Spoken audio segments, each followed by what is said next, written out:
Hello doctors, अब हम start करेंगे rapid revision of embryology, another very important topic. Okay, तो जैसे मैं आपको हमेशा बता रहा हूँ कि न्यूरो एनाटॉमी, हेड एंड नेक और एम्ब्रियोलॉजी, ये तीन टॉपिक्स आपके एग्जाम्स के लिए बहुत इंपॉर्टेंट होते हैं और ये रैंक डिसाइडिंग होते हैं, क्योंकि अपर लिम, लोअर लिम, थोरैक्स, अब्डोमेन, ये सारे टॉपिक्स तो सारे स्टूडेंट्स ही पढ़ते हैं सर। तो जो डिफरेंस आता है न्यूरो, हेड एंड नेक और एम्ब्रियोलॉजी, आप कितने अच्छे से पढ़ते हो और अगर आप इसमें स्कोर करते हो तो आपको पता है आपकी रैंकिंग बेहतर होगी। ओके, और अब हम रिवाइज करेंगे एम्ब्रियोलॉजी, और एम्ब्रियोलॉजी को हम दो पार्ट्स में डिवाइड करेंगे। पहले हम पढ़ेंगे जनरल एम्ब्रियोलॉजी और फिर हम पढ़ेंगे सिस्टमिक एम्ब्रियोलॉजी। मैं आपको सारे सिस्टम्स बताऊंगा one by one. Nervous system, head and neck embryology, gut embryology, CVS embryology हम बहुत डिटेल में पढ़ेंगे। ओके, तो ये सारी टॉपिक्स अब हम रिवाइज करेंगे। ओके, और इसके साथ साथ में हम बहुत सारे प्रीवियस ईयर क्वेश्चंस और प्रीवियस ईयर टॉपिक्स भी यहाँ पर कवर करेंगे। क्लियर? तो चलिए स्टार्ट करते हैं। तो एम्ब्रियोलॉजी में सबसे पहले जनरल एम्ब्रियोलॉजी, और जनरल एम्ब्रियोलॉजी में हम सबसे पहले देखेंगे गैमेटोजेनेसिस। तो गैमेटोजेनेसिस का जो फॉर्मेशन होता है वो प्राइमोर्डियल जर्म सेल से होता है, ठीक है ना। वो बताने से पहले मैं आपको एक सिंपल सी पॉइंट्स बताता हूँ। प्री एम्ब्रियोनिक पीरियड किसे कहते हैं? Pre embryonic period of development up to 2 weeks. तो during development, during pregnancy up to 2 weeks of development जो होता है उसको हम प्री एम्ब्रियोनिक पीरियड कहते हैं। और एम्ब्रियोनिक पीरियड कहां से कहां तक होता है? 3rd to 8th वीक तक होता है। और फिर 9th वीक से लेकर अप टू बर्थ, इसको हम कहते हैं फीटल पीरियड, फीटस कहते हैं, ठीक है ना। तो pre embryonic period up to 2 weeks होता है, embryonic period 3rd week to 8th week तक होता है, और फिर 9th वीक से लेकर up to birth it will be the fetal period. Clear? अब जो मैं आपको गैमेटोजेनेसिस बता रहा था, गैमेटोजेनेसिस फॉर्मेशन ऑफ गैमेट्स कहां से बिगिन होता है? Primordial germs. जो मेल और फीमेल गैमेट्स जो होते हैं, स्पर्मेटोजोआ और ओवम जो होते हैं, वो कहां से फॉर्म होते हैं? Primordial germ cells. अब ये प्राइमोर्डियल जर्म सेल्स सबसे पहले फॉर्म कहां से होते हैं? तो याद रखिए, प्राइमोर्डियल जर्म सेल्स एपिब्लास्ट से फॉर्म होते हैं, और ये कब फॉर्म होते हैं? Second week of development. और यहां से वो माइग्रेट करते हैं, और माइग्रेट करके वो जाते हैं yolk sac by 4th week. ये भी एग्जाम में पूछा गया था कि by 4th week they will be reaching to yolk sac. और फिर योग सैक से क्या होगा? Now this primordial germ cells अब ये माइग्रेट करेंगे और जाएंगे जेनिटल रिज। और अब सबको पता है कि genital ridge is the place from where gonads are forming, the testis and the ovaries. Testis और ओवरीज कहां से फॉर्म होते हैं? जेनिटल रिज से फॉर्म होते हैं। तो प्राइमोर्डियल जर्म सेल्स माइग्रेट होकर फाइनली वहां पर गोनाड्स में जाते हैं। By which week? By 5th week. तो प्राइमोर्डियल जर्म सेल्स फॉर्म कहां से होते हैं? Epiblast when? Second week. और फिर वो माइग्रेट होकर कहां जाएंगे? Yolk sac bye 4th week. और फिर वहां से वो माइग्रेट होकर जाएंगे gonads bye 5th week. Okay, अब यहां पर अबनॉर्मैलिटीज देखते हैं। ये तो नॉर्मल माइग्रेशन हो गया। अगर अबनॉर्मली मान लो कि अगर प्राइमोर्डियल जर्म सेल्स माइग्रेट होकर आपके नेक में चले जाते हैं, तो it will lead to craniopharyngeal teratoma. क्या कहते हैं इसको हम? Craniopharyngeal teratoma. अगर ये अबनॉर्मली माइग्रेट होकर आपके सेक्रम या कॉक्सिक्स को चले जाते हैं तो इसको हम कहते हैं सेक्रोकॉक्सिजियल टेराटोमा। सेक्रोकॉक्सिजियल टेराटोमा कहते हैं। अबनॉर्मली अगर प्राइमोर्डियल जर्म सेल्स नेक को माइग्रेट होते हैं तो क्रेनियोफैरिंजियल, और अगर ये सेक्रम और कॉक्सिक्स को माइग्रेट होते हैं so therefore it will lead to sacrococcygeal teratoma. Okay, और यहां से बहुत सारी बार सवाल पूछे गए। अब हम आगे बढ़ेंगे और बढ़ेंगे स्पर्मेटोजेनेसिस के बारे में, formation of spermatozoa. Okay, spermatogenesis का ड्यूरेशन क्या होता है? ड्यूरेशन बहुत इंपॉर्टेंट है, ये कई बार आपके एग्जाम्स में पूछा गया है। ड्यूरेशन 72 to 74 डेज होता है। प्लीज रिमेंबर, डेज होता है। बहुत सारी क्लासेस में स्टूडेंट्स वहां पर ना, जैसे हम सवाल पूछते हैं ऑफलाइन क्लास में, स्टूडेंट्स चिल्लाते रहते हैं कि सर 74 मिनट्स, 74 समथिंग। तो please remember it is days. 72 to 74 days इसका ड्यूरेशन होता है। और स्पर्मेटोजेनेसिस होता कहां है? What is the location? तो याद रखिए, सेमिनिफेरस ट्यूब्यूल में होता है। स्पर्मेटोजेनेसिस सेमिनिफेरस ट्यूब्यूल में होता है, ठीक है। अब आपको ना इसका सीक्वेंस याद रखना होगा कि स्पर्मेटोजेनेसिस जो स्पर्मेटोजोआ फॉर्म हो रहा है, कैसे फॉर्म हो रहा है? 1 by 1, क्योंकि आपके एग्जाम्स में ना ये सीक्वेंस दिया गया था अरेंज करने के लिए, ठीक है ना। तो सबसे पहले याद रखिए, स्पर्मेटोजेनेसिस बिगिन होता है स्पर्मेटोगोनियम सेल से, और ये स्पर्मेटोगोनियम सेल्स सबसे पहले होगा माइटोसिस, और फिर फॉर्म करेंगे प्राइमरी स्पर्मेटोसाइट। तो प्राइमरी स्पर्मेटोसाइट का कंडीशन क्या होगा? ये अभी डिप्लॉयड होंगे, क्योंकि अभी तो सिर्फ माइटोसिस हुआ है। Primary spermatocyte will now undergo meiosis. अब ये मियोसिस होगा यहाँ पर, ऑब्वियसली मियोसिस 1 होगा, और मियोसिस 1 में क्या होता है, number of chromosomes will be reduce to half, ये डिप्लॉयड से हैप्लॉयड हो जाएगा। तो secondary spermatocyte will be haploid. और ये पॉइंट बहुत इंपॉर्टेंट है, कई बार एग्जाम में पूछा गया है कि स्पर्मेटोजेनेसिस में नंबर ऑफ क्रोमोसोम्स जो रिड्यूस होते हैं ना, डिप्लॉयड टू हैप्लॉयड जो होता है वो कहाँ होता है, primary spermatocyte to secondary spermatocyte. Okay, अब ऑब्वियसली ये मियोसिस 2 होगा, मियोसिस कंप्लीट होगा ना, तो सेकेंडरी स्पर्मेटोसाइट क्या बन जाएगा, स्पर्मेटिड बन जाएगा। अब यहां पर पंगा ये है कि स्पर्मेटिड जो होता है ना, it's like a normal cell, एक सेल की तरह होता है, सेंटर में न्यूक्लियस होगा और फिर साइटोप्लाज्म होगा और फिर सेल मेम्ब्रेन। मतलब मैं आपको ये बताना चाह रहा हूं कि ये अभी स्पर्मेटोजोआ के फॉर्म में नहीं है। ओके, स्पर्मेटोजोआ में होता है head, neck, middle piece and the tail, ये नहीं, इस फॉर्म में नहीं है। तो इस मॉर्फोलॉजिकल चेंजेस को, इस स्ट्रक्चरल चेंजेस को हम कहते हैं स्पर्मियोजेनेसिस। ये स्पर्मेटोजेनेसिस नहीं होता है, ध्यान से देखिए, स्पर्मियोजेनेसिस है सर। ओके ना, इट इज नॉट स्पर्मेटोजेनेसिस। तो स्पर्मेटिड में जो मॉर्फोलॉजिकल चेंजेस होते हैं उसको हम कहते हैं स्पर्मियोजेनेसिस, और फाइनली ये बन जाएगा spermatozoa. Clear with this one here? तो ये सारे स्ट्रक्चर्स आपको सीक्वेंस में याद रखने होंगे। तो पहले स्पर्मेटोगोनियम होता है, फिर प्राइमरी स्पर्मेटोसाइट होता है, फिर सेकेंडरी स्पर्मेटोसाइट होता है, फिर स्पर्मेटिड, देन स्पर्मेटोजोआ। मैंने आपको ऑलरेडी बता दिया है, spermatogenesis will be completed in how many days, 74 days में। ओके, अब after the formation of spermatozoa, जब यहां पर स्पर्मेटोजोआ फॉर्म हो जाएगा तो ये कहां पर फॉर्म होता है, at the tip of Sertoli cell, और वहां से वो रिलीज होता है, और उस प्रोसेस को हम कहते हैं spermiation. Spermiation, the release of the spermatozoa from Sertoli cell, उसको हम कहते हैं स्पर्मिएशन। अब स्पर्मिएशन होने के बाद क्या होगा, स्पर्मिएशन होने के बाद अब ये स्पर्मेटोजोआ ट्रैवल करेंगे, माइग्रेट करेंगे, और ये कहां जाएंगे, एपिडिडमिस को जाएंगे। और एपिडिडमिस आपके एग्जाम्स के लिए बहुत इंपॉर्टेंट है। ओके, स्टोरेज ऑफ स्पर्मेटोजोआ कहां होता है, एपिडिडमिस में होता है। स्पर्मेटोजोआ में मैच्योरेशन कहां पर होता है, एपिडिडमिस में होता है। स्पर्मेटोजोआ विल गेन मोटिलिटी, ये जब मोटाइल जो बनते हैं ना, मोबाइल, वो कहां पर होते हैं, एपिडिडमिस में होते हैं। तो एपिडिडमिस आपके एग्जाम्स के लिए बहुत इंपॉर्टेंट है। मैं एक बार दोबारा रिपीट करते हैं, स्पर्मेटोजोआ स्टोर कहां पर होता है, एपिडिडमिस में होता है। मैच्योरेशन कहां पर होता है, एपिडिडमिस में होता है। और ये मोटिलिटी कहां पर गेन करते हैं, एपिडिडमिस से गेन करते हैं।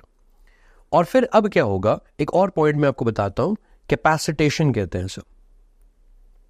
कैपेसिटेशन का मतलब ये होता है कि final maturation of the spermatozoa. Capacitation का मतलब क्या होता है, final maturation of the spermatozoa. Okay, अब ये कैपेसिटेशन यार एग्जैक्टली होता कहां पर है, याद रखिए कैपेसिटेशन होता है फैलोपियन ट्यूब में। The spermatozoa will be deposited in the vagina, और from the vagina the spermatozoa will travel through the uterus and go to fallopian tube. तो फैलोपियन ट्यूब में नॉर्मली फर्टिलाइजेशन होता है, just before fertilisation, fertilisation just पहले क्या होता है, capacitation होता है, जो जिसको हम कहते हैं final maturation, like conditioning of the spermatozoa होता है। तो एग्जैक्टली होता है कहां पर, ये फैलोपियन ट्यूब में होता है, ठीक है ना। लेकिन रिसेंटली कहीं पर स्टूडेंट्स ने एक सवाल पूछा था कि सर किसी ने पढ़ाया है कि ये सर्विक्स में होता है। तो प्लीज याद रखिए, it's very very clearly given in many many text books, standard text book में क्लियरली मेंशन है कि कैपेसिटेशन फैलोपियन ट्यूब में ही होता है। अगर ऑप्शंस में फैलोपियन ट्यूब नहीं दिया गया है, then you can mark the option as cervix, जब आप सर्विक्स मार्क कर सकते हो। तो प्लीज याद रखिए, कैपेसिटेशन कहां पर होता है, फैलोपियन ट्यूब में होता है, that is better than the cervix. Okay, done sir. After spermatogenesis, चलिए अब हम स्टार्ट करेंगे। गैमेटोजेनेसिस वाला पार्ट हो गया है, जैसे मैंने आपको प्लानिंग बताया था, गैमेटोजेनेसिस हो गया है। अब हम स्टार्ट करेंगे द जनरल एम्ब्रियोलॉजी। तो जनरल एम्ब्रियोलॉजी में हम पढ़ेंगे कि फर्स्ट वीक, सेकेंड वीक और third week, up to third week क्या होता है, जनरल एम्ब्रियोलॉजी में पढ़ते हैं सर। लेकिन इसमें हम यहाँ पर right now in our rapid revision session, first week and all, ये तो बड़ा आसान है, आप इजीली मैनेज कर सकते हो, है ना। फर्टिलाइजेशन कहां पर होता है, ampulla of the fallopian tube में होता है। ओके, फर्टिलाइजेशन का रिजल्ट क्या होता है, जाइगोट। जाइगोट मल्टीप्लाई होकर क्या फॉर्म करेगा, मोरेला। मोरेला में कितने सेल्स होते हैं, 16 सेल्स। और फिर ये लेट मोरेला फॉर्म करेगा, वो यूट्रस में एंटर होगा 4th डे, फिर इम्प्लांटेशन होगा। तो ये सारी चीजें जनरल है, वो आपको ऑलरेडी पता है। ओके, अब मैं आपको बताऊंगा जहां पर स्टूडेंट्स को दिक्कत होती है। Welcome to third week. तो स्क्रीन पर आपको जो एम्ब्रियो नजर आ रहा है, ये एम्ब्रियो एक्चुअली होता है थर्ड वीक वाला, और ये जो वाला जो डायग्राम आपको नजर आ रहा है स्क्रीन पर, और ये वाला होता है transverse section of the embryo. Which section of the embryo? Transverse section, ठीक है ना। और थर्ड वीक में क्या होता है आपको ऑलरेडी पता है, third week is a week of gastrulation. Gastrulation का मतलब क्या होता है? Formation of 3 germ layers. तो एक्टोडर्म, एंडोडर्म, मीसोडर्म कब फॉर्म होता है? थर्ड वीक में ही फॉर्म होता है। ओके, तो चलिए स्टार्ट करते हैं sir. So third week, this is transverse section of embryo. पहले हम आराम से let us try to identify all the parts. ये सारे पार्ट्स हम आइडेंटिफाई करते हैं क्योंकि एग्जैक्टली सेम इमेज आपके एग्जाम में दिया गया था। ओके, अब इस एम्ब्रियो में क्लियरली आपको यहां पर नजर आ रहा है जो आउटर मोस्ट जर्म लेयर होता है, सबसे बाहर वाला जो जर्म लेयर होता है एक्टोडर्म, सबसे अंदर वाला जो होता है वो होता है एंडोडर्म, और इनके बीच में होता है ये वाला मीसोडर्म। सो 3 जर्म लेयर होते हैं, एक्टोडर्म, एंडोडर्म और मीसोडर्म। और इस डायग्राम में जो ग्रीन कलर वाला पार्ट आपको नजर आ रहा है ये वाला होता है नोटोकॉर्ड। नोटोकॉर्ड, नोटोकॉर्ड के बिल्कुल ऊपर आपको ये ट्यूब लाइक स्ट्रक्चर नजर आ रहा है, और ये वाला स्ट्रक्चर होता है न्यूरल ट्यूब होता है। ये स्ट्रक्चर न्यूरल ट्यूब होता है, और न्यूरल ट्यूब के जस्ट एडजेसेंट साइड में यहां पर जो सेल्स होते हैं ये वाले होते हैं न्यूरल क्रेस्ट सेल्स। तो नोटोकॉर्ड के ऊपर होता है न्यूरल ट्यूब, और जस्ट उसके एडजेसेंट में होते हैं न्यूरल क्रेस्ट सेल्स, और यही तो आपके एग्जाम में दिया गया था रिसेंटली इमेज में। So this image was given in the exam, और इस इमेज में यहां पर arrow mark neural crest cells आपको आइडेंटिफाई करना होगा। Okay, now let us see the mesoderm here sir. अब यहां पर जो मीसोडर्म होता है ऑब्वियसली ये इंट्रा एम्ब्रियोनिक मीसोडर्म होता है। मीसोडर्म 2 तरह का होता है, एक होता है एक्स्ट्रा एम्ब्रियोनिक मीसोडर्म और दूसरा होता है intra embryonic mesoderm. Extra embryonic mesoderm कौन से वीक में फॉर्म होता है? Second week. और ये वाला होता है इंट्रा एम्ब्रियोनिक मीसोडर्म। ओके, और ये इंट्रा एम्ब्रियोनिक मीसोडर्म फिर से 3 पार्ट्स में डिवाइड होता है। नंबर 1 जो बिल्कुल एक्सिस के साथ में है, सेंट्रल एक्सिस के साथ में है, इसको हम कहते हैं पैरा एक्सियल मीसोडर्म। बिल्कुल जो न्यूरल ट्यूब के साइड्स में जो होता है ना, पैराक्सियल मीसोडर्म होता है। और जो रेड कलर में जो हमने मार्क किया है ये वाला होता है intermediate mesoderm. Names are very much meaningful. ये इंटरमीडिएट मीसोडर्म होता है, और ये वाला होता है लेटरल प्लेट मीसोडर्म। ये कौन सा वाला मीसोडर्म होता है सर? Lateral plate mesoderm. तो मीसोडर्म 3 पार्ट में डिवाइड होता है, एक होता है पैराक्सियल मीसोडर्म, और दूसरा वाला होता है इंटरमीडिएट मीसोडर्म, और फिर होता है लेटरल प्लेट मीसोडर्म। क्लियर? तो once you are able to identify all the structures, अगर आप ये सारे स्ट्रक्चर्स अभी पहचान सकते हो तो चलिए 1 by 1 we are going to pick up with them and we are going to study. हम लोग बारी बारी से इन सबको स्टडी करते हैं। तो सबसे पहले अगर आप ये डायग्राम यहां पर देखोगे, हम स्टडी करेंगे इंट्रा एम्ब्रियोनिक मीसोडर्म के बारे में। तो ऑलरेडी मैंने आपको क्लियरली बता रखा है, ये वाला होता है पैराक्सियल मीसोडर्म, और ये वाला होता है इंटरमीडिएट मीसोडर्म, और ये वाला होता है लेटरल प्लेट मीसोडर्म। सबसे पहले आप पढ़ोगे इंटरमीडिएट मीसोडर्म के बारे में। Intermediate mesoderm in turn 2 parts यहां पर फॉर्म करता है। एक होता है nephrogenic cord, intermediate mesoderm form करता है नेफ्रोजेनिक कॉर्ड, और दूसरा वाला होता है जेनाइटल रिच।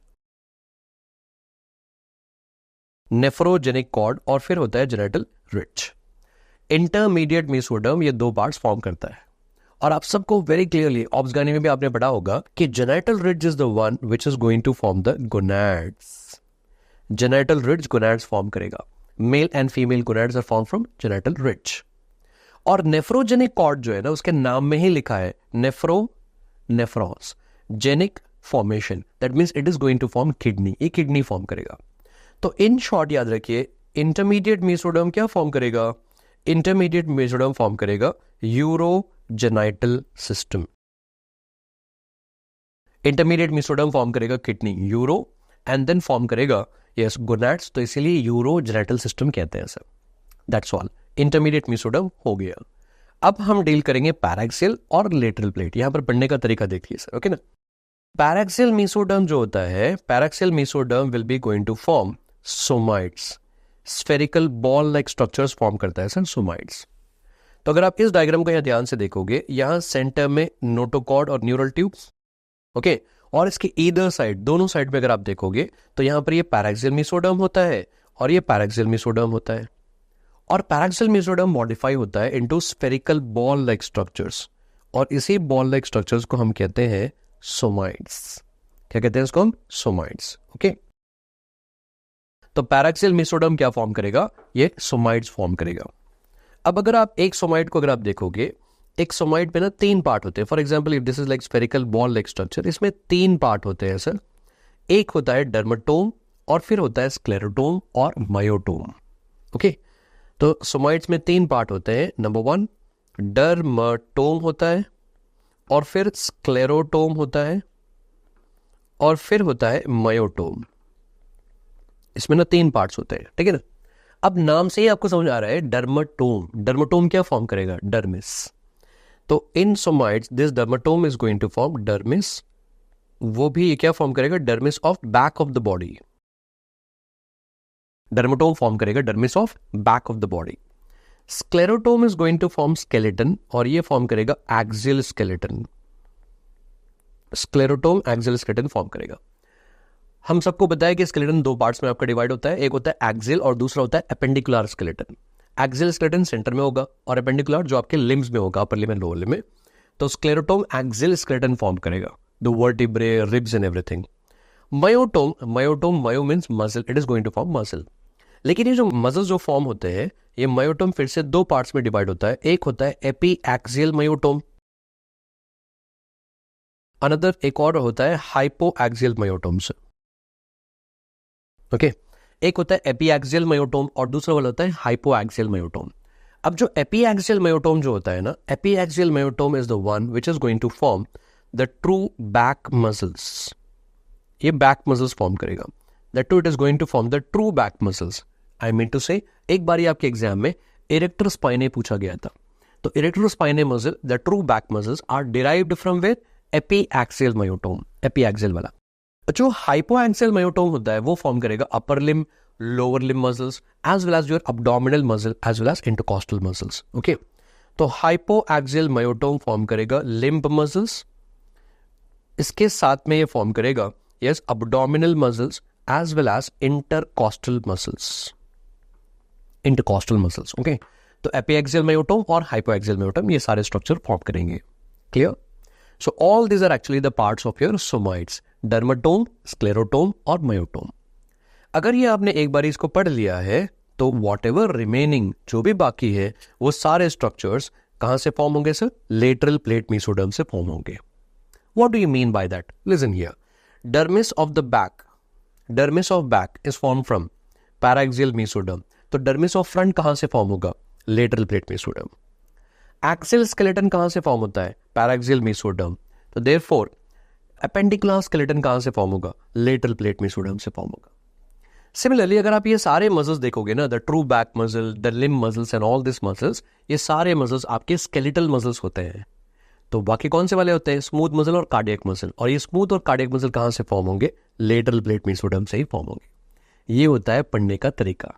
तो पहले आप क्या करोगे? सबसे पहले इंटरमीडिएट मेसोडर्म पढ़ोगे, और इंटरमीडिएट मेसोडर्म क्या फॉर्म करता है? Nephrogenic cord as well as genital ridge. तो मतलब ये यूरोजेनिटल सिस्टम फॉर्म करेगा। इसको यहां पर छोड़ दीजिए। फिर you study about the paraxial mesoderm. Paraxial mesoderm ये सारे स्ट्रक्चर फॉर्म करता है। वॉट एवर रिमेनिंग जो भी बाकी होंगे सारे लेटरल प्लेट मेसोडर्म से फॉर्म होंगे। Clear with this one here? अब चलिए हम आगे बढ़ते हैं सर, ठीक है ना। नाउ इस डायग्राम में हम देखते हैं कि न्यूरल ट्यूब और फिर न्यूरल क्रिस्टल्स और फिर नोटोकॉर्ड, ये वाले पार्ट से क्या फॉर्म होता है, ठीक है ना। अभी हमने देखा था मेसोडर्म वाला पार्ट, है ना। तो अभी हमने पढ़ा था पैराक्सियल मेसोडर्म, इंटरमीडिएट मेसोडर्म और लेटरल प्लेट मेसोडर्म, ये वाला पार्ट हो गया। अब हम पढ़ेंगे द अदर स्ट्रक्चर्स। सबसे पहले नोटोकॉर्ड। नोटोकॉर्ड का एक्चुअली काम क्या होता है? नोटोकॉर्ड ही क्या करता है? एक्टोडर्म को स्टिमुलेट करता है, इंड्यूस करता है और न्यूरल ट्यूब फॉर्म करता है। अब वो न्यूरल ट्यूब कैसे फॉर्म होता है वो मैं आपको थोड़ी देर में बताऊंगा, डोंट वरी अबाउट दैट।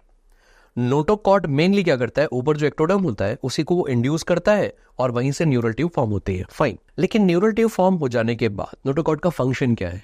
याद रखिए, नोटोकॉर्ड विल एक्चुअली डिसअपियर, लेकिन इसका रेमिनेंट होता है, और वो रेमिनेंट होता है नंबर 1 न्यूक्लियस पल्पोसस। ये न्यूक्लियस पल्पोसस हम कहां पर पढ़ते हैं sir? Where do you study about this one? आपने इंटरवर्टिब्रल डिस्क का नाम सुना होगा ना।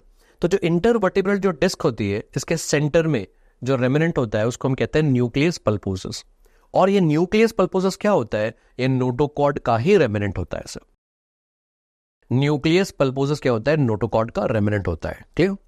Apart from that even apical ligament of dens and then membrana tectoria, tectorial membrane, ये सारे स्ट्रक्चर्स जो होते हैं नोटोकॉर्ड के ही रेमिनेंट है। और ये आपके एग्जाम्स में पूछा गया है सर, ठीक है ना। नोटोकॉर्ड के बिल्कुल ऊपर यहां पर ये होता है न्यूरल ट्यूब होता है। This tube is nothing but neural tube. और मैंने आपको बताया इसके बिल्कुल पास में एडजेसेंट में सेल्स होते हैं और इन सेल्स को हम न्यूरल क्रेस्ट सेल्स कहते हैं। अब यार न्यूरल ट्यूब क्या फॉर्म करेगा? Neural tube is the one which is going to form your central nervous system. तो सेंट्रल नर्वस सिस्टम में क्या होता है? ब्रेन और स्पाइनल कॉर्ड होता है। तो न्यूरल ट्यूब आपका सेंट्रल नर्वस सिस्टम फॉर्म करेगा, ब्रेन और स्पाइनल कॉर्ड फॉर्म करेगा सर। इसके साथ में ऑलिगोडेंड्रोसाइट्स और एस्ट्रोसाइट्स और एपेंडाइमल सेल्स, मतलब ये सारे सेल्स वो होते हैं जो सपोर्टिंग सेल्स होते हैं, जिनको हम कहते हैं glial cells, neuroglial cells. Okay. और the most important one, neural tube से ही क्या फॉर्म होता है? रेटिना फॉर्म होता है। ये आपको एग्जाम्स में स्ट्राइक नहीं करेगा, ध्यान से याद रखना। न्यूरल ट्यूब से ही रेटिना फॉर्म होता है, क्योंकि रेटिना जो होता है डाईएनसेफेलॉन का ही एक्सटेंशन होता है। Are you getting me? ये हो गया न्यूरल ट्यूब के डेरिवेटिव्स। क्लियर? तो न्यूरल ट्यूब फॉर्म करेगा सेंट्रल नर्वस सिस्टम, ब्रेन और स्पाइनल कॉर्ड, साथ में सारे सपोर्टिंग सेल्स है, ऑलिगोडेंड्रोसाइट्स, एस्ट्रोसाइट्स, एपेंडाइमल सेल्स, ये सारे जो सेंट्रल नर्वस सिस्टम में होते हैं उसके साथ में रेटिना फॉर्म करेगा।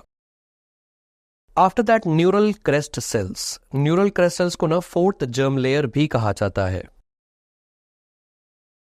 Actually germ layers 3 germ layer होते हैं sir, but neural crest cells को ना फोर्थ जर्म लेयर भी कहा जाता है आजकल। अब न्यूरल क्रेस्ट सेल्स क्या फॉर्म करेंगे? याद रखिए, neural crest cells obviously they should be concern with peripheral nervous system, ये पेरिफेरल नर्वस सिस्टम फॉर्म करना चाहिए।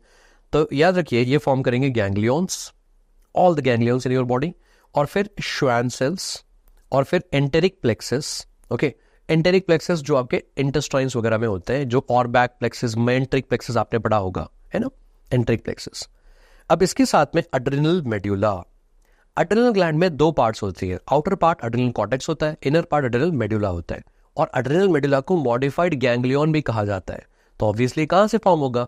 न्यूरल क्रेस्ट सेल से फॉर्म होगा। पैराफॉलिकुलर सेल्स और सी सेल्स जो थायराइड ग्लैंड में होते हैं, ये भी न्यूरल क्रेस्ट सेल से ही फॉर्म होते हैं। ओके, कई सारी बुक्स में अभी भी वो अपडेट नहीं किया गया है, अल्टीमो ब्रांकियल बॉडी करके कहां से लिखा गया है, प्लीज याद रखिए, गलत है। Better answer will be actually the neural crest cells. Parafollicular cells और C cells are derived from neural crest cells. Melanocytes कहां से फॉर्म होते हैं? न्यूरल क्रेस्ट सेल से ही फॉर्म होते हैं। बहुत सारे स्कल बोन्स आपके मेजॉरिटी न्यूरल क्रेस्ट सेल से फॉर्म होते हैं, फेरेंजियल आर्च कार्टिलेजेस भी, और फिर conotruncal septum. Conotruncal septum actually क्या होता है? एक होता है स्पाइरल सेप्टम। स्पाइरल सेप्टम आपने डेवलपमेंट ऑफ हार्ट में पढ़ा होगा। और एक होता है bulbar septum, development of interventricular septum में आता है, ठीक है ना। तो स्पाइरल सेप्टम और बल्बार सेप्टम, इन दोनों को together it is known as conotruncal septum. Spiral septum और बल्बार सेप्टम दोनों को कुल मिलाकर कोनोट्रंकल सेप्टम कहा जाता है। तो all the structures will be derived from neural crest cells. तो न्यूरल क्रेस्ट सेल से ही सारे स्ट्रक्चर्स फॉर्म होते हैं। क्लियर? तो इस तरीके से न्यूरल ट्यूब, नोटोकॉर्ड और neural crest cells, all this is completed here sir. अब हम बढ़ते हैं आगे। अभी मैंने आपको बताया था कि ये वाला पैराक्सियल मेसोडर्म होता है, और फिर ये वाला इंटरमीडिएट मेसोडर्म होता है, और फिर लेटरल प्लेट मेसोडर्म होता है। और हमने लास्ट वाले डायग्राम में ना लेटरल प्लेट मेसोडर्म नहीं पढ़ा था, इसीलिए मैंने आपको यहां पर छोड़ दिया था कि अब हम इसको डिटेल में पढ़ेंगे सर। Let's learn conceptually. अगर आप इस डायग्राम को ध्यान से देखोगे तो लेटरल प्लेट मेसोडर्म में सेंटर में यहां पर एक सीलोम नजर आ रहा है, और इस सीलोम को हम कहते हैं इंट्रा एम्ब्रियोनिक सीलोम, क्योंकि ये एम्ब्रियो के अंदर है। Make sense. Now because of this intra embryonic coelom, इस इंट्रा एम्ब्रियोनिक सीलोम की वजह से क्या होगा, यहां पर लेटरल प्लेट मेसोडर्म 2 पार्ट्स में डिवाइड होगा। और ये वाला लेयर जो एक्टोडर्म के साथ में होता है, एक्टोडर्म के साथ वाला somatopleuric lateral plate mesoderm, somatopleuric lateral plate mesoderm. और ये वाला जो लेयर एंडोडर्म के साथ में होता है, और ये वाला होता है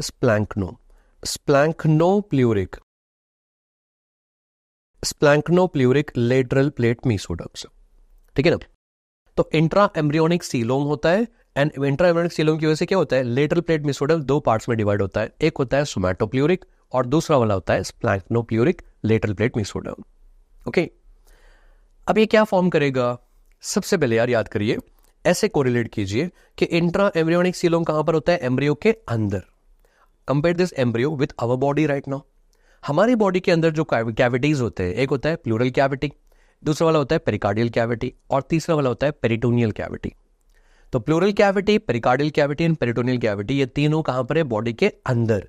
तो अगर अंदर है तो कहां से फॉर्म होंगे, इंट्रा एम्ब्रियोनिक सीलोम से फॉर्म होंगे। तो इंट्रा एम्ब्रियोनिक सीलोम क्या फॉर्म करेगा, हमारी बॉडी के कैविटीज को फॉर्म करेगा। अगर ये कैविटीज फॉर्म हो चुके हैं तो आप सबको पता है कि जितनी भी सारी कैविटीज होती हैं इनमें दो लेयर्स होते हैं, एक होता है आउटर वाला पैराइटल और इनर वाला विसरल, कॉमनली, है ना।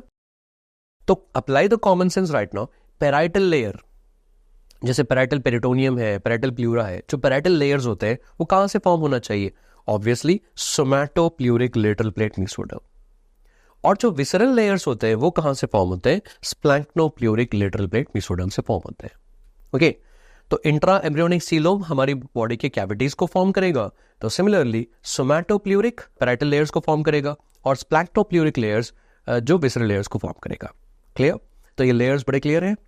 Now after clearing this one, जो मैंने आपको कहा था यहां पर कि all this structures are forming from paraxial mesoderm, ये सारे स्ट्रक्चर्स कहां से फॉर्म हो रहे हैं, पैराक्सियल मेसोडर्म से। अब इनके करस्पॉन्डिंग जो होंगे स्ट्रक्चर्स वो लेटरल प्लेट मेसोडर्म से फॉर्म होंगे। तो dermis of back, dermis of back यहां पर फॉर्म हो रहा है, तो डर्मिस ऑफ फ्रंट कहां से फॉर्म होगा, ओके, ऑब्वियसली ये सोमैटोप्ल्यूरिक लेटरल प्लेट मेसोडर्म से फॉर्म होगा जो एक्टोडर्म के साथ में होता है ना। तो डर्मिस ऑफ फ्रंट कहां से फॉर्म होगा, डर्मिस कहां से फॉर्म होगा, जो सोमैटो बॉडी वॉल के साथ में होगा।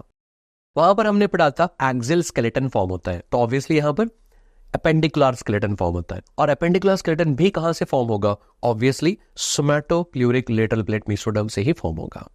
ओके, और फिर वहां पर हमने पढ़ा था स्केलेटल मसल फॉर्म होते हैं, और अब यहां पर स्प्लैंक्नोप्ल्यूरिक लेटरल प्लेट मेसोडर्म ये वाला जो होता है ये फॉर्म करेगा स्मूथ मसल और कार्डियक मसल फॉर्म करेगा। तो याद रखिए, स्मूथ मसल और कार्डियक मसल कहां से फॉर्म होते हैं, स्प्लैंक्नोप्ल्यूरिक लेटरल प्लेट मेसोडर्म से फॉर्म होते हैं। तो यहां से आप सीख सकते हो कि ओके, डेवलपमेंट ऑफ हार्ट कहां पर होता है, हार्ट कहां पर फॉर्म होगा, स्प्लैंक्नोप्ल्यूरिक लेटरल प्लेट मेसोडर्म में फॉर्म होगा। ये होता है पढ़ने का तरीका। तो compare the paraxial mesoderm with the lateral plate mesoderm, crystal clear concept. अब हम बढ़ते हैं आगे। हियर आप ऐसे मान लो कि ये वाला जो है ना, this is like endoderm here, मान लो कि एंडोडर्म है, ओके ना, और ये वाला जो हाथ है यहाँ पर एक्टोडर्म है और बीच में मेसोडर्म होगा, और नोटोकॉर्ड कहां से पास हो रहा है, ये मेसोडर्म से पास हो रहा है ऐसे, ओके ना, एंडोडर्म, एक्टोडर्म, मेसोडर्म, और ये नोटोकॉर्ड है। क्लियर, और हम किस सेक्शन में देख रहे हैं सर, ट्रांसवर्स सेक्शन में। Just adjacent to this one, बिल्कुल इसके पास में पैराक्सियल होगा और पैराक्सियल होगा, इंटरमीडिएट मेसोडर्म होगा, इंटरमीडिएट होगा, और फिर लेटरल प्लेट होगा, और फिर लेटरल प्लेट मेसोडर्म होगा सर। ओके, अब ये जो लेटरल प्लेट मेसोडर्म होता है, ये जो लेटरल प्लेट मेसोडर्म होता है ये दो लेयर्स में डिवाइड हो रहा है, सोमैटोप्ल्यूरिक और स्प्लैंक्नोप्ल्यूरिक। लेटरल प्लेट मेसोडर्म दो पार्ट्स में डिवाइड हो रहा है, सोमैटोप्ल्यूरिक और स्प्लैंक्नोप्ल्यूरिक। ओके, अब अगर आप क्रेनियली मूव होंगे, if you are going to move like more cranially, अगर आप आगे की तरफ मूव होंगे तो क्या होता है, सोमैटो और स्प्लैंक्नो ये दोनों एक दूसरे के साथ में मर्ज हो जाते हैं, आप इसको डिफरेंशिएट नहीं कर पाओगे। So undifferentiated lateral plate mesoderm, undifferentiated lateral plate mesoderm, जो लेटरल प्लेट मेसोडर्म को आप डिफरेंशिएट नहीं कर पाते हो उसको हम कहते हैं सेप्टम ट्रांसवर्सम। तो सेप्टम ट्रांसवर्सम क्या होता है, याद रखिए, it is undifferentiated lateral plate mesoderm. Of course it is present towards the cranial end of the embryo, embryo के क्रेनियल एंड की तरफ में होता है, जहां पर आप इसको डिफरेंशिएट नहीं कर पाते हो सोमैटोप्ल्यूरिक और स्प्लैंक्नोप्ल्यूरिक में, अनडिफरेंशिएटेड लेटरल प्लेट मेसोडर्म्स। ठीक है, सेप्टम ट्रांसवर्सम। इसीलिए आपके एग्जाम में सवाल पूछा गया था, आप सबको पता है कि एम्ब्रियो फोल्ड होता है, क्रेनियोकॉर्डल फोल्ड होता है एम्ब्रियो में, है ना। तो जो क्रेनियोकॉर्डल फोल्ड होता है, फोल्ड होने से जस्ट पहले क्रेनियल मोस्ट स्ट्रक्चर कौन सा वाला होता है, सेप्टम ट्रांसवर्सम होता है। Okay, so which is the cranial most structure in the embryo just before the folding of the embryo, septum transversum। ये भी सवाल आपके एग्जाम में पूछा गया था। ओके, अब सेप्टम ट्रांसवर्सम के डेरिवेटिव्स क्या होते हैं, यहां से फॉर्म क्या होता है, याद रखिए 4 डेरिवेटिव होते हैं। Number 1, central tendon of diaphragm, central tendon of diaphragm. Number 2, the fibrous pericardium surrounding the heart, fibrous pericardium होता है. और फिर stroma of the liver and then the ventral mesentery of the stomach, जिसको हम ventral mesogastrium भी कहते हैं. Okay तो इसको आप ऐसे याद रख लो, सेप्टम ट्रांसवर्सम ये सारे स्ट्रक्चर्स यहाँ पर फॉर्म करता है. Central tendon of diaphragm, then fibrous pericardium, stroma of the liver as well as the ventral mesentery of the stomach, ये सारे स्ट्रक्चर सेप्टम ट्रांसवर्सम से फॉर्म होते हैं. अब बहुत सारे स्टूडेंट्स यहाँ पर कंफ्यूज हो जाते हैं कि सर ने अभी अभी कहा था कि सेप्टम ट्रांसवर्सम तो क्रेनियल मोस्ट पार्ट होता है एम्ब्रियो का, सबसे आगे वाला पार्ट होता है एम्ब्रियो का, और अभी अभी सर कह रहे हैं कि ये सारे स्ट्रक्चर्स फॉर्म होते हैं यहाँ से.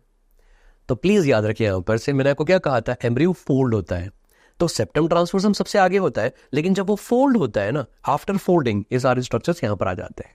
ओके तो central tendon of diaphragm, fibrous pericardium, stroma of the liver and ventral mesentery of the stomach, ये सारे स्ट्रक्चर्स कहाँ से फॉर्म होते हैं, सेप्टम ट्रांसवर्सम से फॉर्म होते हैं. Please remember that. I hope अब आपको ये ना थर्ड वीक कंप्लीटली समझ में आ रहा होगा कॉन्सेप्चुअली. इसीलिए मैंने क्या किया, आपको out of that first week, second week and third week यहाँ पर पिकअप किया आपके रैपिड रिवीजन में, क्योंकि यहाँ पर स्टूडेंट्स को बहुत कंफ्यूजन होता है. I hope now the concepts are like crystal clear right now. Okay अब हम आगे बढ़ेंगे. Let us study about the development of diaphragm. और आपके एग्जाम्स में एग्जैक्टली ये इमेज दिया गया था, this image was given in the exam. Okay diaphragm जो फॉर्म होता है, डायफ्राम 4 स्ट्रक्चर से फॉर्म होता है सर, 4 स्ट्रक्चर से फॉर्म होता है. और अब आपको पता चलेगा यहाँ पर कि मैं ये टॉपिक यहाँ पर क्यों पढ़ा रहा हूँ अचानक से. सुनिए ध्यान से. सबसे पहले यहाँ पर जो सी लिखा है ना, this is nothing but your central tendon. और सेंट्रल टेंडन कहाँ से फॉर्म होता है, अभी मैंने आपको बताया था. Central tendon will be form from septum transversum. So this C is nothing but your septum transversum. Diaphragm dome shaped, हमको बताया it is made up of muscle as well as the central tendon. It is musculo tendinous structure. तो central tendon, septum transversum अभी अभी हमने पढ़ा है, ठीक है ना, जो अनडिफरेंशिएटेड लेटरल प्लेट मेसोडर्म होता है. मसल्स कहां से फॉर्म होते हैं, ऑब्वियसली मसल कहां से फॉर्म होना चाहिए, अभी मैंने आपको बताया था in general embryology that muscles कहां से फॉर्म होते हैं, सोमाइट्स से फॉर्म होते हैं. तो यहां पर जो मसल वाला पार्ट होगा ये पार्ट ए है, और ये फॉर्म होता है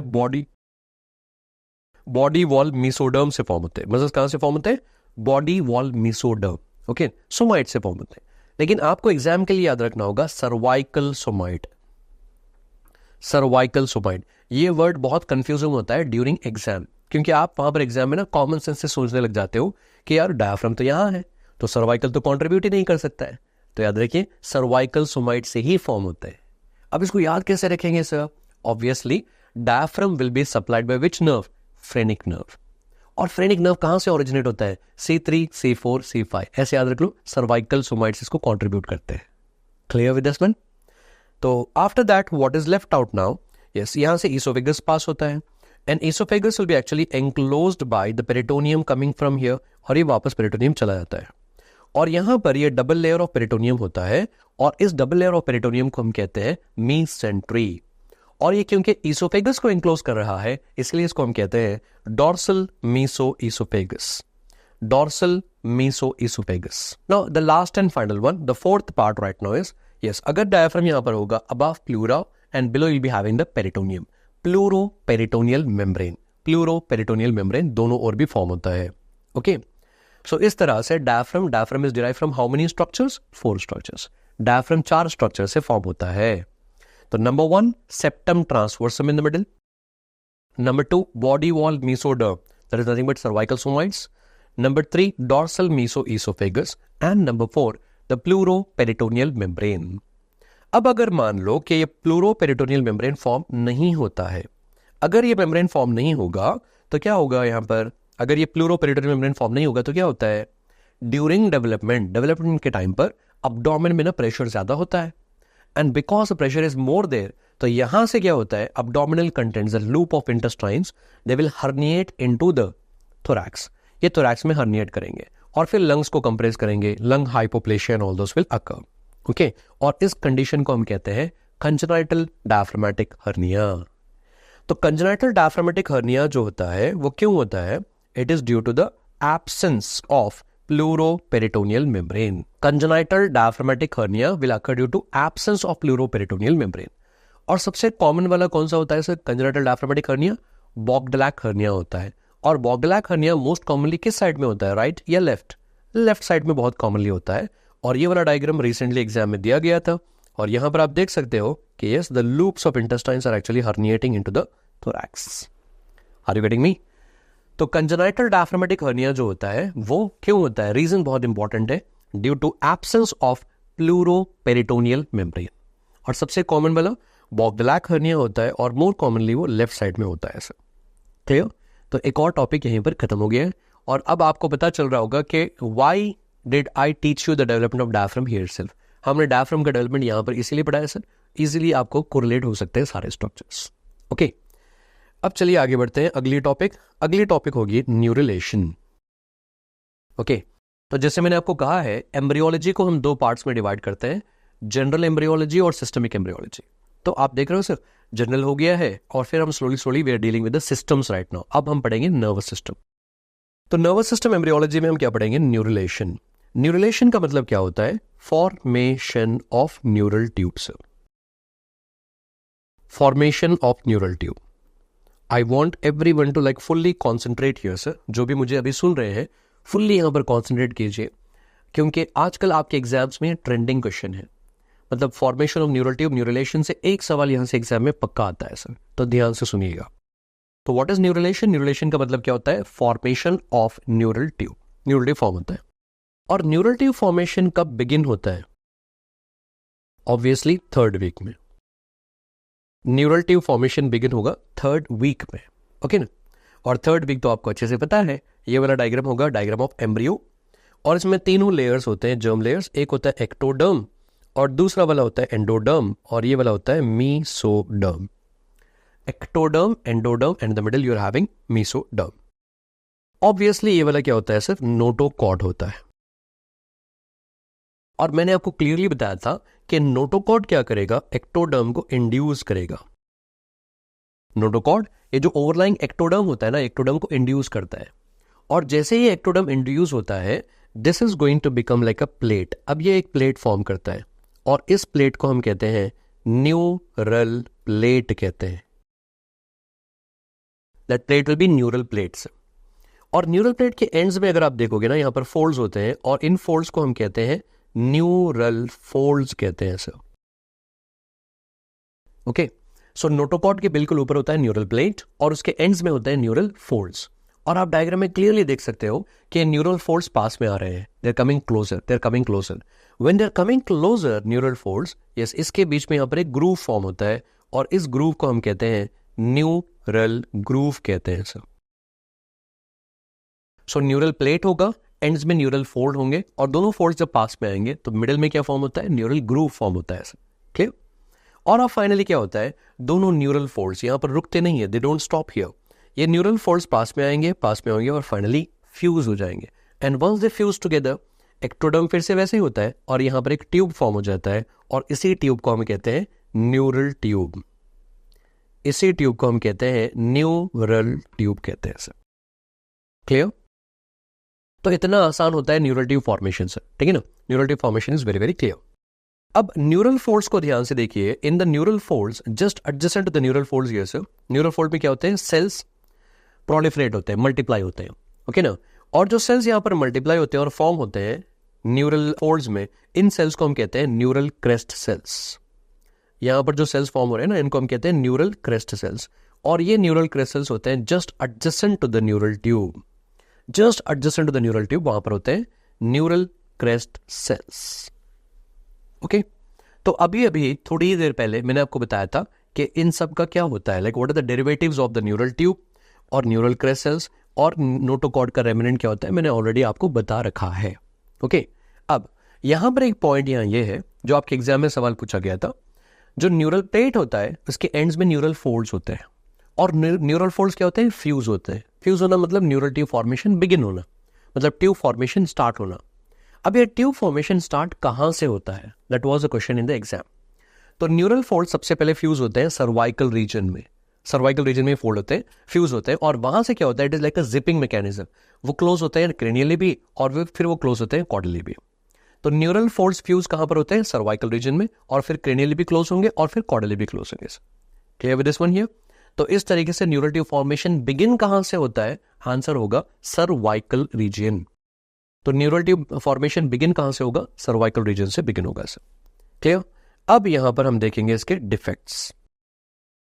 सबसे पहले अगर आप ये डायग्राम देखोगे तो ये वाला डायग्राम होता है आपका न्यूरल ट्यूब वाला, जहां पर क्रेनियल पार्ट फॉर्म करेगा ब्रेन और कॉर्डल पार्ट आपका फॉर्म करेगा स्पाइनल कॉर्ड यहां पर, ठीक है ना। Neural tube is going to form central nervous system. लेकिन हम सबको पता है, नाम में ही लिखा है न्यूरल ट्यूब लाइक स्ट्रक्चर, और ट्यूब में 2 ओपनिंग होती हैं। ओके, तो यहां पर इस ओपनिंग का नाम पहले आराम से सीखिए आप। इसको हम कहते हैं neuropore.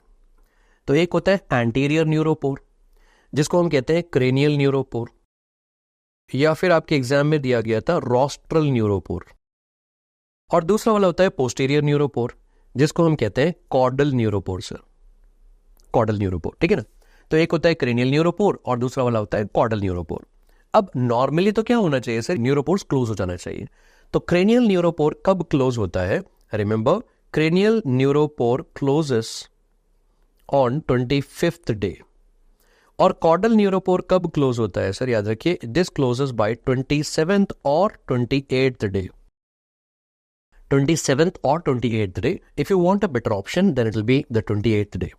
So remember, cranial neuropore closes on 25th day and the caudal neuropore closes on 28th day. Clear? ये नॉर्मली होना चाहिए। अगर मान लो cranial neuropore क्लोज नहीं होता है, if the cranial neuropore fails to close, then it will lead to a condition known as anencephaly.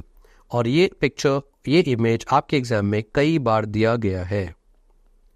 अगर cranial neuropore close नहीं होता है तो यहां पर क्रेनियम फॉर्म नहीं होगा और मेनिंजेस फॉर्म नहीं होंगे और ब्रेन वहां पर फॉर्म एक्सपोज्ड आउटसाइड रहेगा, उसको हम कहते हैं एनेंसेफेली। और अगर कॉर्डल न्यूरोपोर अगर क्लोज नहीं होगा तो it will lead to a condition known as spina bifida.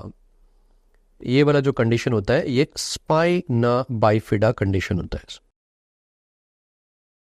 सो अगर क्रेनियल न्यूरोपोर क्लोज नहीं होगा it will lead to anencephaly, और अगर कॉर्डल न्यूरोपोर क्लोज नहीं होगा it will lead to spina bifida. Recently आपके एग्जाम में ये वाला पिक्चर दिया गया था, ओके। और इस पिक्चर में आप ध्यान से देख सकते हो कि एक तो होता है एनेंसेफेली होता है, और एनेंसेफेली के साथ में यहां पर ना वर्टिब्रल कॉलम भी क्लोज नहीं होता है। वर्टिब्रे में एक्चुअली क्या होता है सर? वर्टिब्रे में there will be body of the vertebra, then transverse process होता है और पीछे होता है स्पाइनस प्रोसेस। और आपको पता है कि स्पाइनस प्रोसेस और स्पाइनस प्रोसेस दोनों एक दूसरे को फ्यूज करते हैं, दोनों साइड में दे विल बी फ्यूजिंग टुगेदर। लेकिन इस कंडीशन में क्या हो रहा है, यहां पर वर्टिब्रल कॉलम, वर्टिब्रे के जो स्पाइनस प्रोसेस होते हैं वो फ्यूज नहीं होते हैं, फ्यूज नहीं होते। तो मतलब vertebrae will also remain open और यहां पर स्पाइनल कॉर्ड एक्सपोज्ड होगा और सारा जो सेरेब्रोस्पाइनल फ्लूइड होता है वो भी यहां से ड्रेन होता रहेगा। तो anencephaly along with the defect of spine, anencephaly along with the defect of the spine of the vertebrae, तो इनको कुल मिलाकर कहा जाता है क्रेनियल रैकिस्काइसिस। क्रेनियो रैकिस्काइसिस कहते हैं इसे। तो what is cranio rachischisis? Nothing but anencephaly along with the bony defect of the spine. Anencephaly along with the bony defect of the spine, इसको हम कहते हैं cranial rachischisis. Are you very clear with this one here? That's also. तो neural tube के साथ में ना इसके डिफेक्ट्स पे हो गए। तो अगर क्रेनियल न्यूरोपोर क्लोज नहीं होगा दैट इज एनेंसेफेली, अगर कॉर्डल न्यूरोपोर क्लोज नहीं होगा दैट इज स्पाइना बाइफिडा, और अगर मान लो एनेंसेफेली के साथ में जो वर्टिब्रे का भी डिफेक्ट होता है तो इसको हम कहते हैं cranial rachischisis, that is cranial rachischisis. Are you clear with this one here? That is all about the development of the neural tube. Neural tube formation हो गया है और न्यूरल ट्यूब के सारे डिफेक्ट्स भी यहां पर कंप्लीट हो चुके हैं। ओके, तो अब हम आगे बढ़ते हैं। नर्वस सिस्टम एम्ब्रियोलॉजी पढ़ने के बाद, न्यूरल ट्यूब के बारे में पढ़ने के बाद अब हम पढ़ेंगे हेड एंड नेक एम्ब्रियोलॉजी। और हेड एंड नेक एम्ब्रियोलॉजी में होते हैं pharyngeal arches, pharyngeal pouches and pharyngeal cleft. Okay ना, ये तो आपको अच्छे से पता है ना। नाउ एक्टोडर्म जो होता है, एक्टोडर्म विल इन्वेजिनेट, ये अंदर की तरफ में जाएगा और इसी को हम कहते हैं एक्टोडर्मल क्लेफ्ट। और एक्टोडर्मल क्लेफ्ट कितने होते हैं? टोटली 4 होते हैं, 1 और ये 2 और ये 3 और ये 4 एक्टोडर्मल क्लेफ्ट होते हैं। और एंडोडर्म जो होता है, एंडोडर्म ये बाहर की तरफ में जाता है, इवेजिनेट होता है और इसको हम कहते हैं पाउचेस, एंडोडर्मल पाउचेस। और ये पाउचेस कितने होते हैं? टोटली 4 होते हैं सर, 1 2 3 और ये 4 पाउचेस होते हैं, ठीक है। हालांकि एक्चुअली टेक्स्ट बुक में इसका नाम ऐसे दिया गया है कि फेरेंजियल क्लेफ्ट होता है और फेरेंजियल पाउच होता है, लेकिन मैंने इसका नाम थोड़ा सा चेंज किया है यहाँ पर ताकि मेरे स्टूडेंट्स को याद रहे कि ectodermal cleft, clefts are derived from ectoderm और endodermal pouches and pouches are derived from endoderm. अब क्या बचा है sir, we are remaining with mesoderm, और मीसोडर्म यहां पर क्या फॉर्म करता है, फेरेंजियल आर्चेस फॉर्म करता है। So pharyngeal arches will be form from mesoderm, और ये आर्चेस जो होते हैं, आर्चेस होते हैं number 1, number 2, number 3, number 4 and then they will be number 6 here sir. Okay, initially totally 6 arches होते हैं, लेकिन ड्यूरिंग डेवलपमेंट क्या होता है, the fifth arch will actually degenerate, fifth arch degenerate हो जाता है, तो इसीलिए यहां पर हमको रहेगा first, second, third and fourth and sixth one. Okay, so in the place of this one, like जहां पर वो डिजेनरेट होता है वहां पर होता है ultimo branchial body, ultimo branchial body से। Okay, so ectoderm, mainly my intention here is to tell you that कि एक्टोडर्म क्या फॉर्म करता है सर, क्लेफ्ट फॉर्म करता है, टोटली 4 होते हैं। एंडोडर्म क्या फॉर्म करता है, पाउचेस फॉर्म करता है, टोटली 4 पाउचेस होते हैं। और मीसोडर्म क्या फॉर्म करता है, आर्चेस फॉर्म होते हैं, और आर्चेस के नंबरिंग होते हैं 1, 2, 3, 4 एंड 6। ओके, अब हमको पढ़ना होगा कि यहां से क्या डिराइव होता है, व्हाट इज फॉर्मिंग। तो look at this diagram here sir, इस डायग्राम को देखिए ध्यान से। द फर्स्ट क्लेफ्ट, जो सबसे पहला वाला क्लेफ्ट होगा, क्लेफ्ट मैंने आपको क्लियरली बोला है एक्टोडर्म से फॉर्म होता है, और एक्टोडर्म इन्वेजिनेट होता है सर। तो जो फर्स्ट क्लेफ्ट होता है वो फॉर्म करेगा एक्सटर्नल अकॉस्टिक मियाटस, उसके साथ में outer layer of tympanic membrane भी फॉर्म होता है। इसके बाद सेकेंड और थर्ड और फोर्थ क्लेफ्ट जो होता है वो कंप्लीटली क्लोज हो जाता है। क्यों? क्योंकि सेकेंड वाला जो आर्च होता है ना, मीसोडर्म सेकेंड आर्च, ये फास्टली ग्रो होता है, इट इज ग्रोइंग फास्टर, और ये क्या करता है, सेकेंड, थर्ड और फोर्थ क्लेफ्ट को कंप्लीटली कवर करता है। तो इसीलिए second, third and fourth cleft will B obliterated, ये क्लोज हो जाता है, यहां से कुछ भी फॉर्म नहीं होता है। थैंक गॉड, हमको कुछ नहीं पढ़ना है। ओके, तो सिर्फ आपको याद रखना होगा first cleft will be forming external acoustic meatus along with that the outer layer of tympanic membrane. Now क्योंकि ये ग्रो होता है यहाँ पर फास्टर, तो क्या होता है, there will be formation of a space here sir, और यहाँ जो स्पेस फॉर्म होती है इसको हम कहते हैं सर्वाइकल साइनस। और normally in healthy people like you and me, आपकी बॉडी और मेरी बॉडी में क्या होना चाहिए, सर्वाइकल साइनस यहाँ पर कंप्लीटली क्लोज होना चाहिए। अगर ये सर्वाइकल साइनस क्लोज नहीं होता है तो यहां पर एक सिस्ट फॉर्म होता है, और इसी सिस्ट को हम कहते हैं ब्रैंकियल सिस्ट, और अगर ये कम्युनिकेट करेगा तो इसको हम कहते हैं फिस्टुला। ठीक है ना, तो परसिस्टेंस ऑफ सर्वाइकल साइनस, अगर ये सर्वाइकल साइनस परसिस्ट करता है तो इसको हम कहते हैं ब्रैंकियल सिस्ट या फिर ब्रैंकियल फिस्टुला। नाउ अब हम देखेंगे एंडोडर्मल पाउचेस। फर्स्ट पाउच तो बड़ा आसान है, फर्स्ट पाउच क्या फॉर्म करना चाहिए, अगर यहां पर बाहर से एक्सटर्नल एकॉस्टिक मियाटस फॉर्म हो रहा है तो ऑब्वियसली इसके साथ में ज्वाइन हो रहा है, तो इसलिए ये फॉर्म करेगा middle ear cavity. Along with the middle ear cavity Eustachian tube form होता है, अलोंग विद दैट इसी के साथ में inner layer of tympanic membrane भी यहीं से फॉर्म होता है सर। अब अगर मिडिल ईयर फॉर्म हो चुका है थोड़ा सा नीचे, second pouch is going to form palatine tonsil, लेकिन ये कंप्लीट पैलेटाइन टॉन्सिल फॉर्म नहीं करता है, it is going to form only the epithelium of the palatine tonsil. अब थोड़ा सा नीचे यहां पर third and fourth pouch, it is going to form what, parathyroid gland, लेकिन याद रखिए थर्ड वाला जो पाउच होता है that is going to form thymus. याद रखने का तरीका बड़ा आसान है, याद रखिए with the rhyming word, third pouch is going to form thymus, third pouch is going to form thymus, और थाइमस के साथ में होता है इंफीरियर पैराथायरॉइड ग्लैंड, क्योंकि जैसे यहां पर थाइमस फॉर्म होता है थाइमस माइग्रेट होता है, और वो माइग्रेट होकर नीचे जाएगा कहां पर, मीडियास्टिनम में, तो इसीलिए थाइमस के साथ में इंफीरियर पैराथायरॉइड ग्लैंड फॉर्म होता है, और इसके बिल्कुल नीचे होता है फोर्थ पाउच, और फोर्थ पाउच फॉर्म करेगा superior parathyroid gland. Clear? Now there is a condition known as DiGeorge syndrome, ये आपके एग्जाम में रिपीटेडली पूछा जा रहा है, INI CET exam as well as FMG also. DiGeorge syndrome, DiGeorge syndrome actually एक deletion syndrome है। कौन सा वाला क्रोमोसोम होगा, क्रोमोसोम नंबर 22q11। ओके, तो इसका डिलीशन सिंड्रोम होता है, और डिजॉर्ज सिंड्रोम में कौन सा वाला पाउच इन्वॉल्व होता है, थर्ड और फोर्थ पाउच प्रॉपर्ली डेवलप नहीं होता है, थर्ड और फोर्थ पाउच प्रॉपर्ली डेवलप नहीं होता है।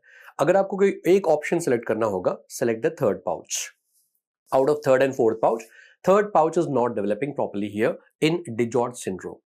अब यार थर्ड पाउच से क्या फॉर्म होता है, थाइमस, तो डिजॉर्ज सिंड्रोम में क्या होगा, थाइमस फॉर्म नहीं होगा, तो it is known as thymic hypoplasia, इसको थाइमिक हाइपोप्लेशिया कहा जाता है।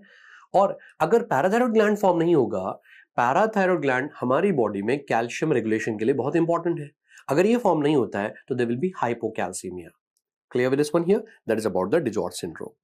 और इस तरीके से हमने यहाँ पर एक्टोडर्मल क्लेफ्ट और एंडोडर्मल पाउच फिनिश कर लिया है, कंप्लीटेड हो गया है।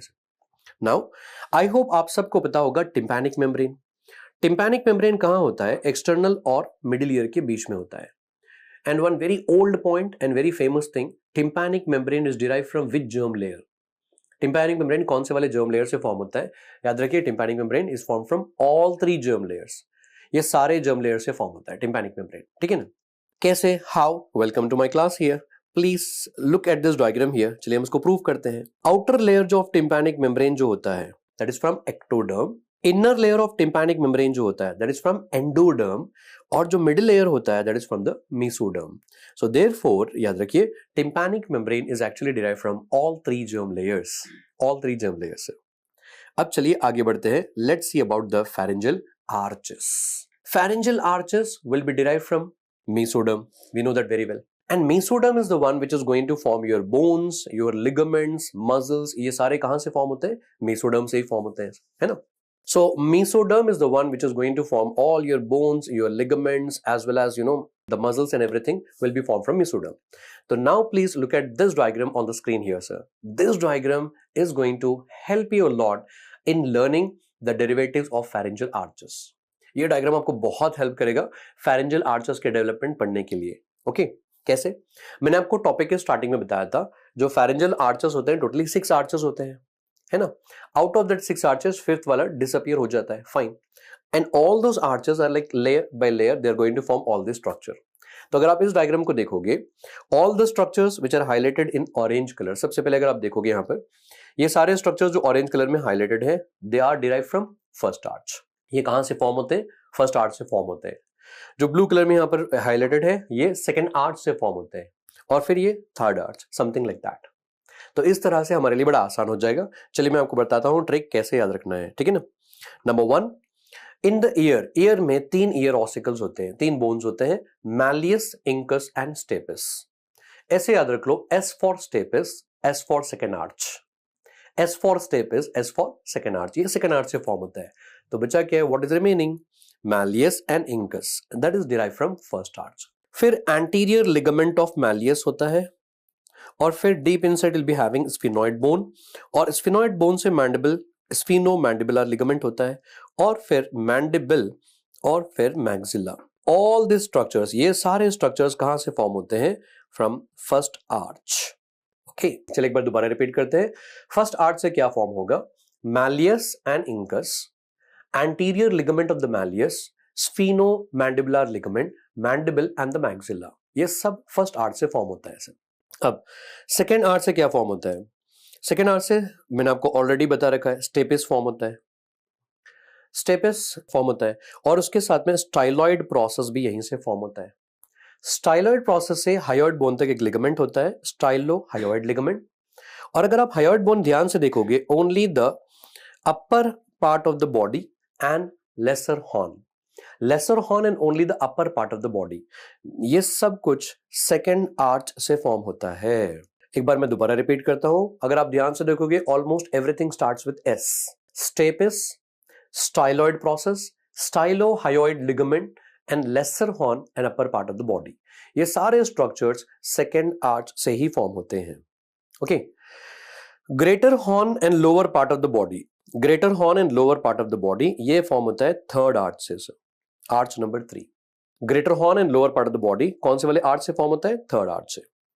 और फिर अगर आप यहां हायोइड बोन तक आ चुके हो तो इसके बाद में क्या होता है? यस, कार्टिलेजेस ऑफ लैरिंग्स, लैरिंग्स के कार्टिलेजेस होते हैं, और लैरिंग्स के सारे कार्टिलेजेस जो होते हैं वो 4th और 6th आर्च से फॉर्म होते हैं सर। That's all. तो इसलिए मैं आपको बार बार कह रहा था ये डायग्राम बड़ा आसान रहेगा। तो instead of just making a table, एक टेबल बनाओगे और सारी चीजें सिर्फ ऐसे रट्टा मारोगे, अगर आपने ये डायग्राम देख लिया तो आराम से ये आपको इजीली याद रहेगा। ओके, चलिए एक बार दोबारा हम रिपीट करते हैं सर। फर्स्ट आर्च से क्या फॉर्म होगा? मैलियस और incus, anterior ligament of the malleus, sphenomandibular ligament, mandible, maxilla, all this will be derived from first arch. Stapes, styloid process, stylohyoid ligament, lesser horn and upper part of the body of hyoid bone. ये सब कहां से form होगा? Second arch से। फिर greater horn and lower part of the body of hyoid bone, ये third arch से form होता है। और उसके बाद जो कार्टिलेजेस होते हैं लैरिंग्स के, सारे कार्टिलेजेस कहां से फॉर्म होते हैं? 4th और 6th आर्च से फॉर्म होते हैं। इसमें आपको ना एक एक्सेप्शन याद रखना होगा, सारे कार्टिलेजेस फोर्थ और सिक्स्थ आर्च से फॉर्म होते हैं except epiglottis, except the epiglottis, ये सर, ओके ना। और ये एपिग्लॉटिस कहां से फॉर्म होता है? ये एपिग्लॉटिस फॉर्म होता है हाइपोब्रैंकियल एमिनेंस से फॉर्म होता है। हाइपोब्रैंकियल एमिनेंस आएगा आपका डेवलपमेंट ऑफ टंग में, ठीक है ना। तो हाइपोब्रैंकियल एमिनेंस से फॉर्म होता है, क्लियर। अब इस डायग्राम में हमने कंप्लीट किए हैं सारे बोन्स, लिगामेंट्स यहां पर कंप्लीट हो चुके हैं। अब हमको पढ़ना होगा मसल्स। फेरिंजियल आर्चेस से कौन से वाले मसल फॉर्म होते हैं? तो इसके लिए आपको सबसे पहले याद रखना होगा यहां पर nerve supply. First arch will be supplied bye mandibular nerve 5-3, the third branch of your trigeminal nerve से। सेकेंड आर्च किससे सप्लाई होती है? फेशियल नर्व से सप्लाई होती है, ओके। और थर्ड आर्च को कौन सप्लाई करता है? Glossopharyngeal nerve, ninth nerve. और फोर्थ और सिक्स्थ आर्च को कौन सप्लाई करता है? सुपीरियर लैरिंजियल और रिकरेंट लैरिंजियल। और ये दोनों किसके ब्रांचेस होते हैं? वेगस नर्व के। और इन नर्व सप्लाई को याद रखने का तरीका होता है 5, 7, 9, 10। याद रखिए 5, 7, 9, 10। एंड ये 7, 9, 10 यार कई जगह पर आता है, मैं आपको बताता हूं कैसे याद रखने का तरीका होता है, ओके। आपने ना पैरासिम्पैथेटिक नर्वस सिस्टम पढ़ा होगा। Parasympathetic nervous system cranio sacral outflow होता है। तो कौन सी वाली क्रेनियल नर्व इन्वॉल्व होती है? 3, 7, 9, 10। सिमिलरली अगर आपने बायोकेमिस्ट्री पढ़ा है, बायोकेमिस्ट्री में होता है विटामिन के डिपेंडेंट क्लॉटिंग फैक्टर्स होते हैं, ओके। विटामिन के डिपेंडेंट क्लॉटिंग फैक्टर्स होते हैं 2, 7, 9, 10। 2, 7, 9, 10 होते हैं, ठीक है ना। और सिमिलरली इन एम्ब्रियोलॉजी, एम्ब्रियोलॉजी में होता है 5, 7, 9, 10। तो ऐसे याद रख लीजिए पैरासिम्पैथेटिक नर्वस सिस्टम, वहां पर आप याद रख लीजिए 3, 7, 9, 10। बायोकेमिस्ट्री में विटामिन के डिपेंडेंट क्लॉटिंग फैक्टर्स याद रख लीजिए, यस, 2, 7, 9, 10। और यहां पर pharyngeal arches 5, 7, 9, 10। Easily nerve supply याद हो गया सर। और अगर आपने नर्व सप्लाई याद कर लिया है, मसल्स याद करना बड़ा आसान है। कैसे? हाउ? यहां सुनिए the golden rule. Mandibular nerve, mandibular nerve जिन मसल्स को सप्लाई करती है, मैंडिबुलर नर्व जिन मसल्स को सप्लाई करती है, वो सारे मसल्स फर्स्ट आर्च से ही फॉर्म होते हैं। मैंडिबुलर नर्व जिन मसल्स को सप्लाई करती है, वो सारे मसल्स कहां से फॉर्म होंगे? आर्च नंबर 1, फर्स्ट आर्च से फॉर्म होंगे। अब थोड़ा सा रिकॉल कीजिए rapid revision of head and neck topic. और हेड एंड नेक टॉपिक में मैंने आपको बताया था मसल्स ऑफ मैस्टिकेशन कौन सा वाला नर्व सप्लाई करती है? Mandibular nerve. तो इसीलिए सारे मसल्स ऑफ मैस्टिकेशन कहां से फॉर्म होते हैं? फर्स्ट आर्च से फॉर्म होते हैं। इजी।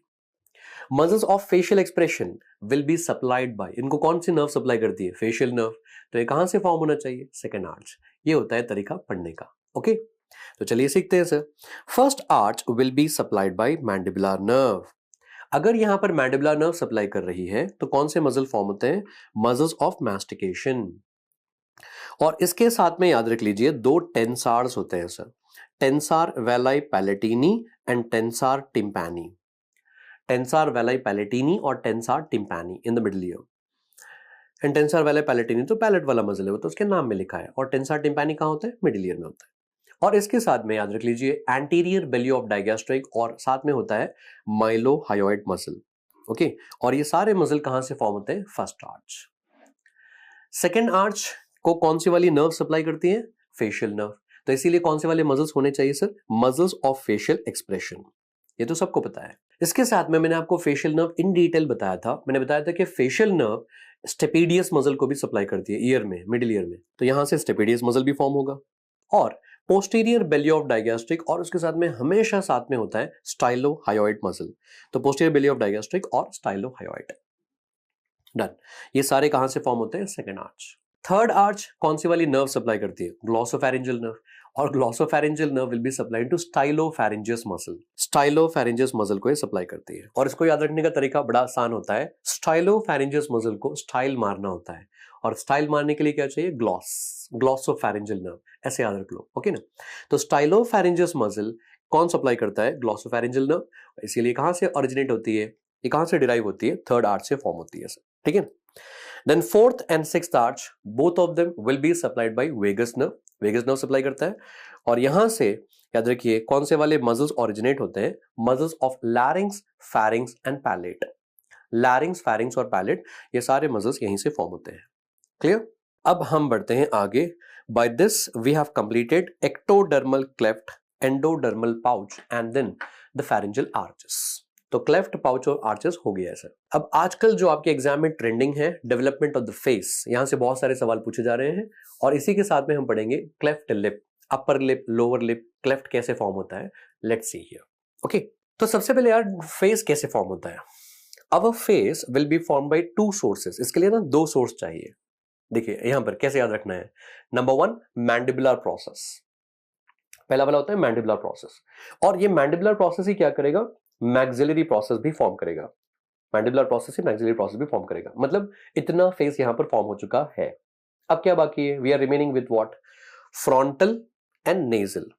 फ्रंटल एंड नेजल, इसको मिलाकर हम कहते हैं फ्रंटोनेजल प्रोसेस। ओके, तो मैंडिबुलर प्रोसेस और फ्रंटोनेजल प्रोसेस, इन दोनों को जोड़ दो, that form your complete face. बड़ा आसान है। Okay, so this one here will be the mandibular process.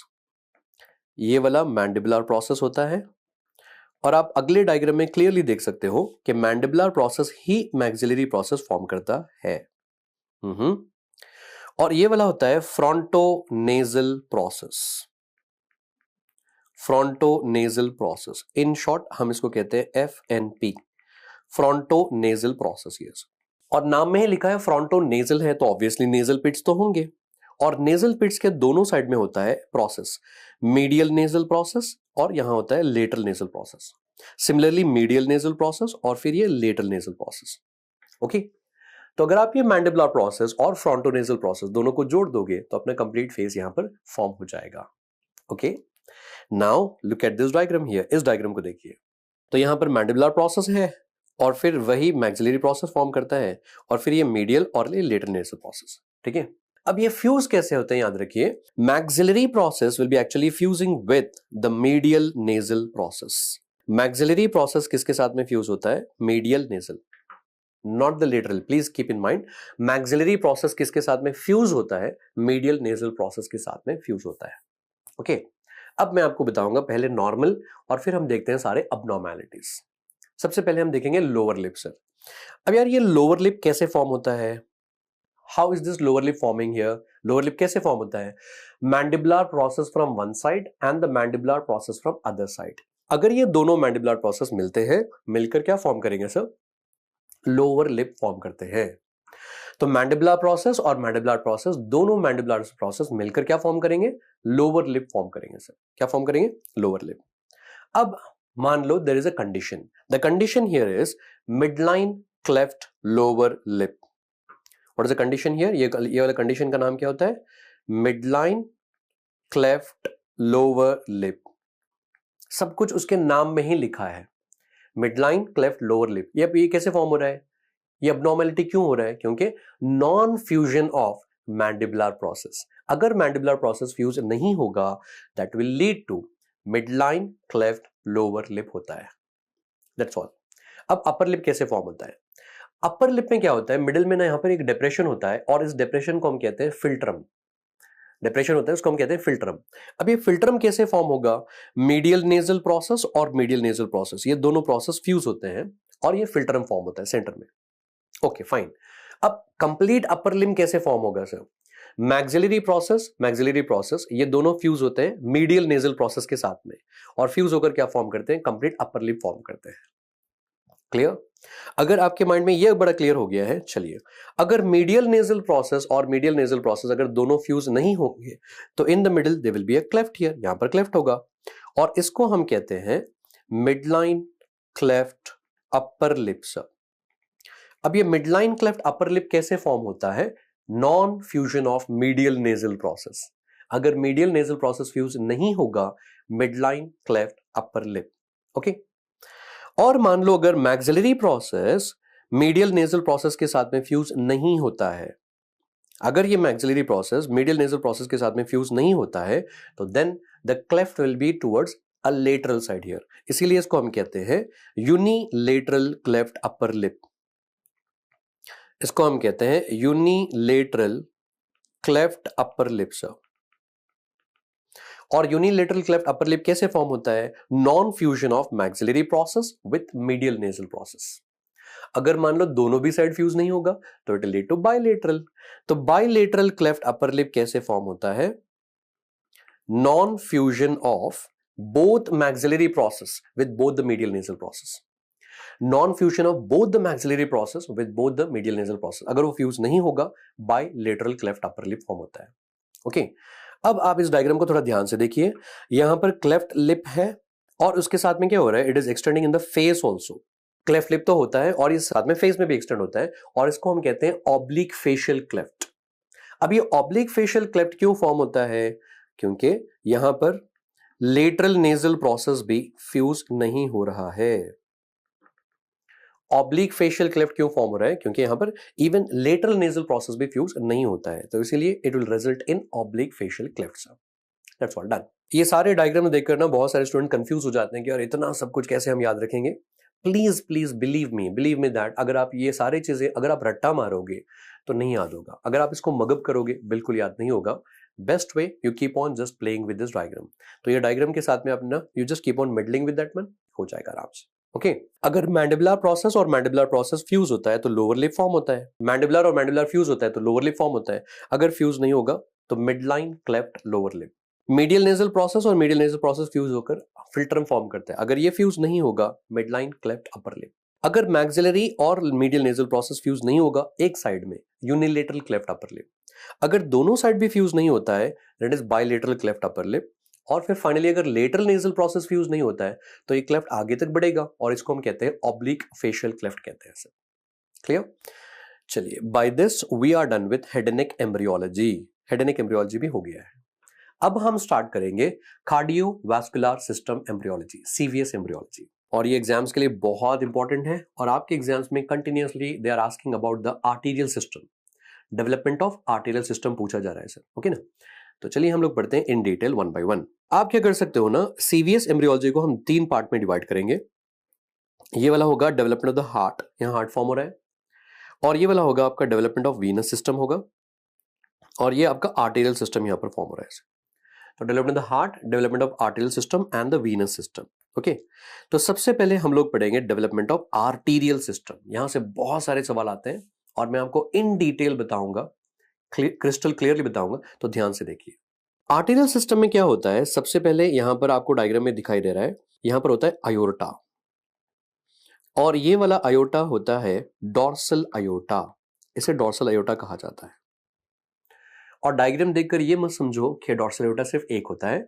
During development 2 dorsal अयोर्टा होता है।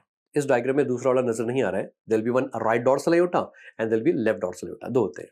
तो ये डॉर्सल ही होता है सर। अब आगे क्या होता है? वेंट्रली, वेंट्रली अयोटिक सैक होता है। यहां पर ये अयोटिक सैक है सर। क्लियर? और ये दोनों एक दूसरे से जुड़े होते हैं, डॉर्सल अयोटा और अयोटिक सैक। कैसे? Pharyngeal arch arteries. ओके अब हम क्या करेंगे, इस डायग्राम को हमारी बॉडी पर अप्लाई करेंगे और ताकि हम इसको ना क्लियरली ओरिएंटेशन समझ सके। ठीक है ना? तो वेंट्रली आगे होता है अयोटिक सैक और पीछे होता है राइट डॉर्सल अयोटा और लेफ्ट डॉर्सल अयोटा। और ये दोनों ओर कनेक्टेड होते हैं by 6 arch arteries on one side and 6 arch arteries on the other side. तो एक साइड में 6 आर्च आर्टरीज होते हैं और दूसरी ओर 6 आर्च आर्टरीज होते हैं सर। क्लियर? तो इस तरीके से इसका ओरिएंटेशन होता है। तो फ्रॉम दिस एंटायर डायग्राम, इस कंप्लीट डायग्राम में से अगर हम इतना सा पार्ट बाहर निकालेंगे तो ये डायग्राम कुछ ऐसे नजर आएगा। तो इस डायग्राम में आप देख सकते हो कि यहां पर राइट डॉर्सल अयोटा होता है और ये वाला लेफ्ट डॉर्सल अयोटा होता है सर। और आगे ये वाला होता है अयोटिक सैक और अयोटिक सैक में 2 हॉर्न्स होते हैं, right horn and left horn होता है। और आप यहां पर देख सकते हो कि ये कनेक्टेड है by 6 arch arteries. 6 arch arteries इनको कनेक्ट करती है। क्लियर? ओके तो अगर आपको ये डायग्राम समझ में आ चुका है तो अब चलिए हम आगे बढ़ते हैं सर। ठीक है ना? अब हम देखेंगे कि यहां से कंप्लीट आर्टेरियल सिस्टम कैसे फॉर्म होता है। अब इस डायग्राम में जो टेक्स्ट बुक वाला डायग्राम है ये बड़ा कॉम्प्लिकेटेड नजर आता है, इसलिए हम इसको ना सिंप्लीफाई करते हैं। ओके अब इस डायग्राम में ये वाला होता है राइट डॉर्सल अयोटा और फिर ये वाला होता है left dorsal aorta, left dorsal aorta होगा। और फिर ये वाला होता है aortic sac and then they will be right and left horn of the aortic sac. और इन दोनों को कनेक्ट करने वाली ये वाली आर्च आर्टरीज होती है सर। टोटली 6 आर्च आर्टरीज होते हैं दोनों साइड में भी, राइट और लेफ्ट साइड में। ठीक है ना? अब यहां से मैं आपको बताऊंगा आराम से कि कंप्लीट आर्टरीज कैसे फॉर्म होती है। Arch of aorta, common carotid artery, external internal carotid artery, the most difficult one subclavian artery, ये सारे आर्टरीज यहां से कैसे फॉर्म होती हैं। अगर आप टेक्स्ट बुक में देखोगे ऐसा कुछ टेबल आपको नजर आएगा, और इस टेबल को रट्टा मारना, इसको मगअप करना बहुत डिफिकल्ट है। तो चलिए मैं आपको बताता हूं आसान तरीके से इसको हम कैसे याद रखेंगे, ठीक है ना।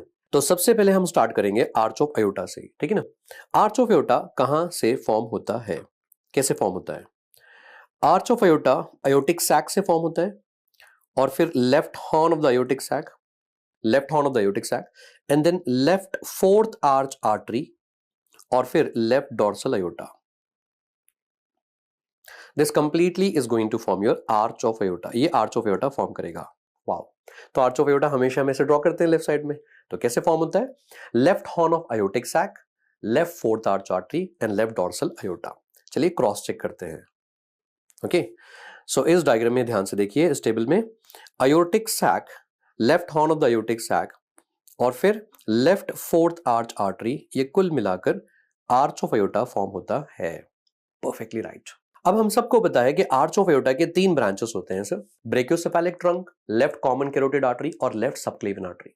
तो ब्रेकियोसेफेलिक ट्रंक कहां से फॉर्म होता है, याद रखिए ब्रेकियोसेफेलिक ट्रंक यहां राइट साइड में होता है। तो इसीलिए brachiocephalic trunk will be form from right horn of aortic sac. चलिए क्रॉस चेक करते हैं। तो इस डायग्राम में आप यहां देख सकते हो कि right horn of aortic sac ये फॉर्म करेगा brachiocephalic trunk. Perfectly correct. Okay, अब हम पढ़ेंगे common carotid artery, internal carotid artery और external carotid artery. Okay, arch of aorta will give a branch, यही एक ब्रांच देगा जो दूसरा ब्रांच होगा आर्च ऑफ अयोर्टा का। कॉमन कैरोटिड आर्टरी यहां से फॉर्म होता है, और ये common carotid artery itself will give a bud like structure, ये बड लाइक स्ट्रक्चर फॉर्म करेगा, और यही एक्सटर्नल कैरोटिड आर्टरी फॉर्म होगी यहां से। और फिर यही कॉमन कैरोटिड आर्टरी आगे एक्सटेंड होती है और फॉर्म करती है इंटरनल कैरोटिड आर्टरी। ओके, सो इस डायग्राम में ये वाला हो गया कॉमन कैरोटिड आर्टरी, और ये वाला हो गया एक्सटर्नल कैरोटिड आर्टरी, और ये वाला हो गया आपका internal carotid artery. Perfectly fine. और राइट साइड में क्या होगा, absolutely the same thing. The only difference is that कि राइट साइड में क्या होता है, कॉमन कैरोटिड आर्टरी किसका ब्रांच होगा, ब्रेकियोसेफेलिक ट्रंक का। तो इसीलिए यहां से स्टार्ट कीजिए। तो brachiocephalic trunk, common carotid artery, and then bud like structure external carotid artery, और फिर यही आगे कंटिन्यू होगा इंटरनल कैरोटिड आर्टरी में। अब आप मुझे ना डायग्राम देखकर बताइए कॉमन कैरोटिड आर्टरी कहां से फॉर्म होती है, थर्ड आर्च आर्टरी। लेकिन क्या वो कंप्लीट थर्ड आर्च आर्टरी है, नहीं, only proximal part, only the proximal part. और ये जो बड लाइक स्ट्रक्चर है एक्सटर्नल कैरोटिड आर्टरी फॉर्म होता है। और फिर इंटरनल कैरोटिड आर्टरी कहां से फॉर्म होती है, distal part of third arch artery, distal part of third arch artery as well as dorsal aorta. Okay, तो फिर से दोबारा वही, चलिए सर टेबल में क्रॉस चेक करते हैं। कॉमन कैरोटिड आर्टरी कहां से फॉर्म होती है, proximal part of third arch artery, common carotid artery. Distal part of third arch artery and the dorsal aorta, that cervical part, upper part of the dorsal aorta, internal carotid artery form होती है। Perfectly correct. ये होता है तरीका पढ़ने का sir. Okay, अब चलिए आगे बढ़ते हैं और अब हम पढ़ेंगे the third branch of arch of aorta, that is subclavian artery. अब यहां पर I want you all to be alert, क्योंकि यहां पर ना कंफ्यूजन होता है। राइट सबक्लेवियन आर्टरी और लेफ्ट सबक्लेवियन आर्टरी का डेवलपमेंट अलग अलग है, इट्स नॉट सिमिलर, सेम नहीं होता है। जैसे हमने अभी पढ़ा common carotid artery and all, वो बिल्कुल सेम होता है दोनों साइड में भी, है ना, बट सबक्लेवियन आर्टरी का डेवलपमेंट अलग अलग होता है, ठीक है। The first thing that I want you to understand here, पहले ये समझो यहां पर ना, ये जो डॉर्सल अयोर्टा होता है, डॉर्सल अयोर्टा के यहाँ पर ना बहुत सारे ब्रांचेस होते हैं, और इन ब्रांचेस को हम एक्चुअली कहते हैं इंटर सेगमेंटल आर्टरीज। डॉर्सल अयोर्टा के बहुत सारे ब्रांचेस होते हैं, इनको हम कहते हैं इंटर सेगमेंटल आर्टरीज। तो यहां पर होते हैं ऐसे, ओके ना। लेकिन इस डायग्राम में मैंने एक्चुअली नहीं ड्रॉ किया है, क्योंकि अगर हम ये भी ड्रॉ करेंगे तो अपना डायग्राम बड़ा क्लटर्ड हो जाएगा। तो मान लो कि dorsal aorta will give intersegmental arteries. अब इन सारे इंटर सेगमेंटल आर्टरीज में से ना यहां पर एक आर्टरी होती है, और इस आर्टरी का नाम होता है सर्वाइकल इंटरसेगमेंटल आर्टरी। और मैंने आपको कहा बहुत सारे होते हैं, तो ये 7th वाली होती है, तो इसका नाम होता है 7th सर्वाइकल इंटरसेगमेंटल आर्टरी। और ऑब्वियसली किस साइड में है, लेफ्ट साइड में। तो अब बताइए पूरा नाम क्या होगा, left 7th cervical intersegmental artery. पहले आप आराम से इसका नाम बनाइए, ओके ना, left seventh cervical intersegmental artery. और आप क्लियरली देख सकते हो अपने डायग्राम में ये क्या फॉर्म करेगी, तो यही तो फॉर्म करेगी लेफ्ट सबक्लेवियन आर्टरी। तो left seven cervical intersegmental artery क्या फॉर्म करेगी, लेफ्ट सबक्लेवियन आर्टरी फॉर्म करेगी। अब अप्लाई कॉमन सेंस, थोड़ा कॉमन सेंस अप्लाई करिए। राइट सबक्लेवियन आर्टरी कहां से आना चाहिए, राइट सबक्लेवियन आर्टरी किसका ब्रांच होती है, ब्रेकियोसेफेलिक आर्टरी का ब्रांच होती है, ठीक है ना। तो राइट सबक्लेवियन आर्टरी अगर ब्रेकियोसेफेलिक आर्टरी का ब्रांच है तो ये कहां से आना चाहिए, ब्रेकियोसेफेलिक। तो यहां से स्टार्ट होती है और फिर ये वाला राइट सबक्लेवियन फॉर्म करेगा और फिर ये वाला पार्ट भी राइट सबक्लेवियन फॉर्म करेगा और ये वाला पार्ट भी राइट सबक्लेवियन फॉर्म करेगा। ओके, अब मैं यहां पर लिखूंगा number 1 and number 2 and number 3। What is number 1, right fourth arch artery. Okay, what is number 2, right dorsal aorta, ठीक है। और फिर नंबर 3 यहां पर क्या होता है, right seventh cervical intersegmental artery. अच्छा, समझ रहे हो। और ये सब मिलकर राइट सबक्लेवियन आर्टरी फॉर्म करते हैं। और आप क्लियरली देख सकते हो कि राइट सबक्लेवियन आर्टरी और लेफ्ट सबक्लेवियन आर्टरी का डेवलपमेंट अलग अलग होता है सर, इसलिए यहां कंफ्यूजन होता है। ओके, तो चलिए एक बार दोबारा क्रॉस चेक करते हैं टेबल में, है ना। तो left seventh cervical intersegmental artery ये फॉर्म करेगा लेफ्ट सबक्लेवियन आर्टरी यहां पर, और right seventh cervical, right seven cervical intersegmental artery, right dorsal aorta and right fourth arch artery, ये सब मिलकर राइट सबक्लेवियन आर्टरी फॉर्म होती है। I hope it is crystal clear. इसीलिए मैं आपको बार बार कह रहा था, अगर आप ये टेबल जो टेक्स्ट बुक में दिया गया है इस टेबल से पढ़ाई करोगे तो ये कभी याद नहीं होगा। बेस्ट वे, जो बेस्ट तरीका है इसको सीखने का, वो है इस डायग्राम से पढ़िए सर। इस डायग्राम को 1 या 2 बार प्रैक्टिस कीजिए, ऑटोमेटिकली सब कुछ याद हो जाएगा। ओके, अब चलिए आगे बढ़ते हैं। मैंने आपको स्टार्टिंग में ओरिएंटेशन बताया था, आयोटिक सैक आगे होता है, डॉर्सल अयोर्टा पीछे होता है और 6 आर्च आर्टरीज होते हैं यहाँ पर जो उनको कनेक्ट करते हैं, है ना। और इनके मिडिल में यहीं पर साइमल्टेनियसली लंग्स भी फॉर्म होते हैं, है ना। तो यहीं पर बीच में मान लो कि राइट लंग फॉर्म हो रहा है और लेफ्ट लंग फॉर्म हो रहा है। Lungs will be supplied bye pulmonary artery. तो पल्मोनरी आर्टरी कहां से फॉर्म होता है, यहीं से फॉर्म होता है, right pulmonary artery and left pulmonary artery here. Okay, right and left pulmonary artery यहीं से फॉर्म होता है। तो अब आप डायग्राम देखकर बताइए पल्मोनरी आर्टरी कहां से फॉर्म हो रहा है, sixth arch artery. Sixth arch artery से पल्मोनरी आर्टरी फॉर्म हो रहा है। और क्या ये कंप्लीट सिक्स्थ आर्च आर्टरी से फॉर्म हो रहा है, नहीं, just the proximal part. Okay, तो अगर आप यहां पर ध्यान से देखोगे, proximal part of sixth arch artery is going to form pulmonary artery. Perfectly correct, done.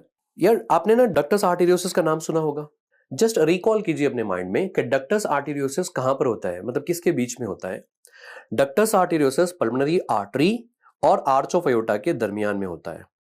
Pulmonary artery और आर्च ऑफ अयोर्टा के बीच में होता है डक्टस आर्टेरियोसिस, ठीक है। तो अब आप ही डायग्राम देखकर बताओ कि डक्टस आर्टेरियोसिस अगर इन दोनों के दरमियान में होता है, बीच में होता है, तो कहां से फॉर्म होगा, of course sixth arch artery, only left side sixth arch artery, that to which part, distal part, है ना। तो distal part of sixth arch artery, distal part of left sixth arch artery, that is the one which is going to form what sir, ductus arteriosus।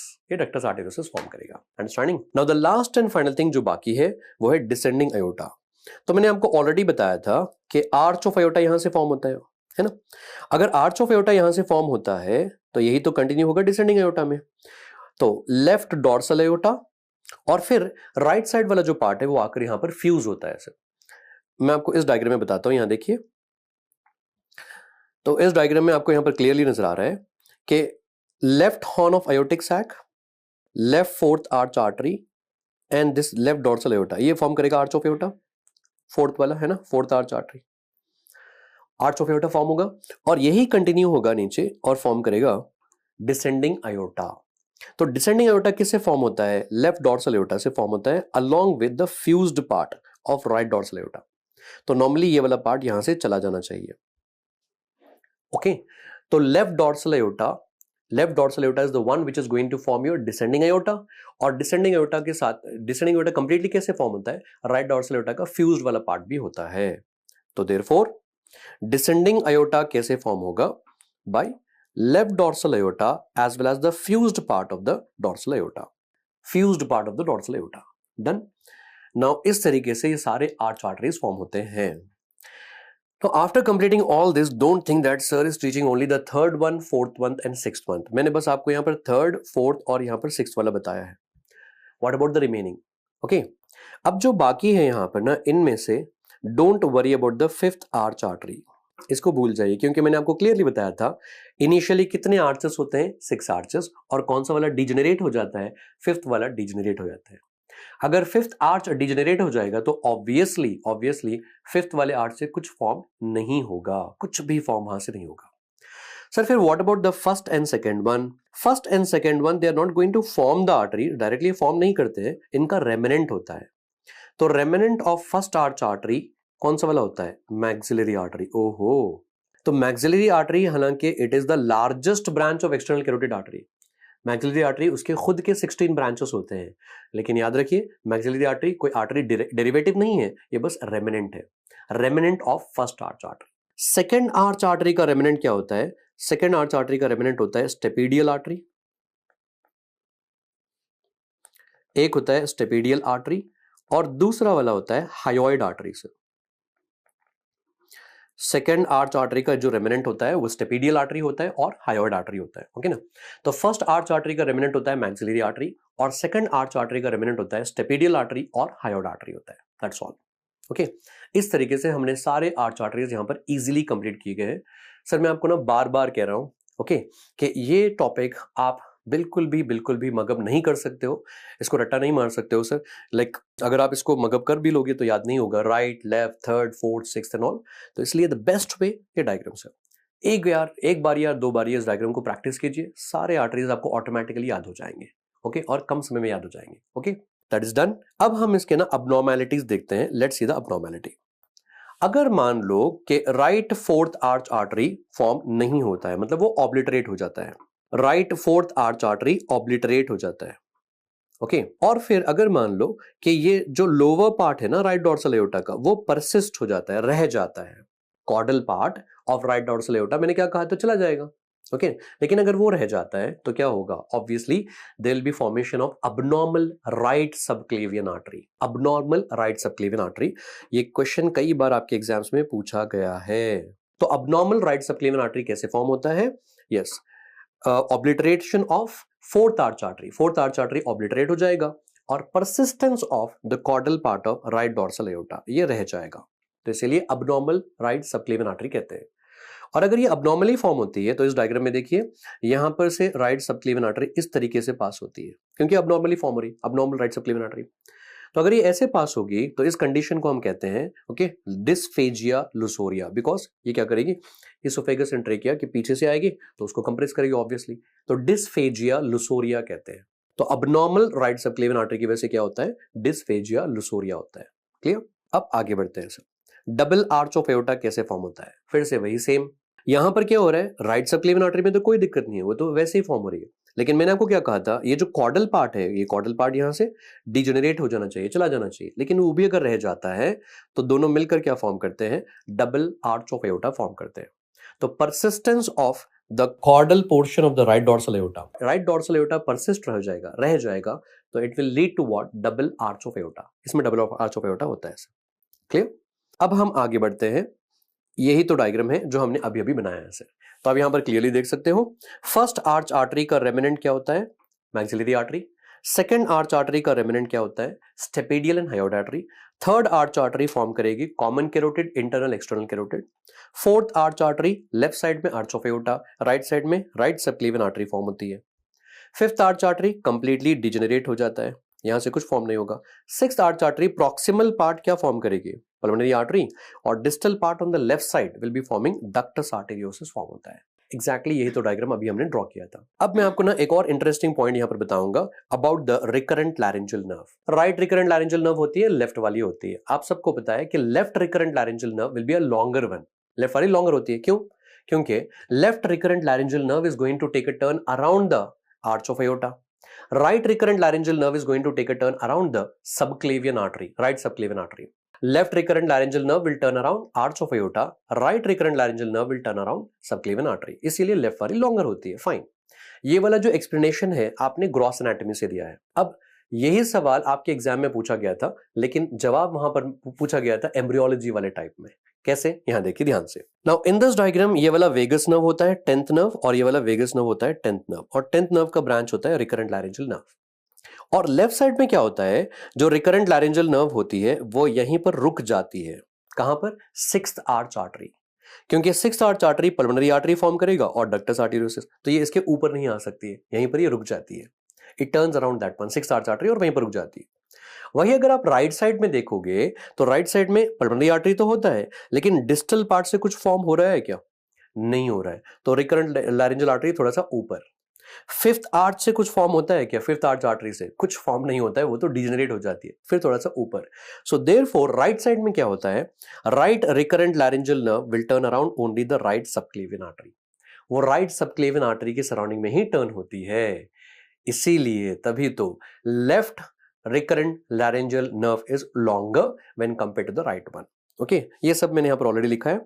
The left recurrent laryngeal nerve is longer when compared to the right one. क्यों, why, this is because it turns around the left 6th arch artery. ये पूछा गया था आपके exam में, turns around which arch artery, 6th arch artery, which persist in the extra uterine life also। ये persist, ये रहेगा in the form of, किस फॉर्म में रहेगा, ligamentum arteriosum के फॉर्म में रहेगा, तो इसलिए वहां पर वो टर्न होती है, ठीक है ना। यस, अब चलिए सर आगे बढ़ते हैं। वही डायग्राम जो मैंने अभी आपको बताया है आप यहां देख सकते हो।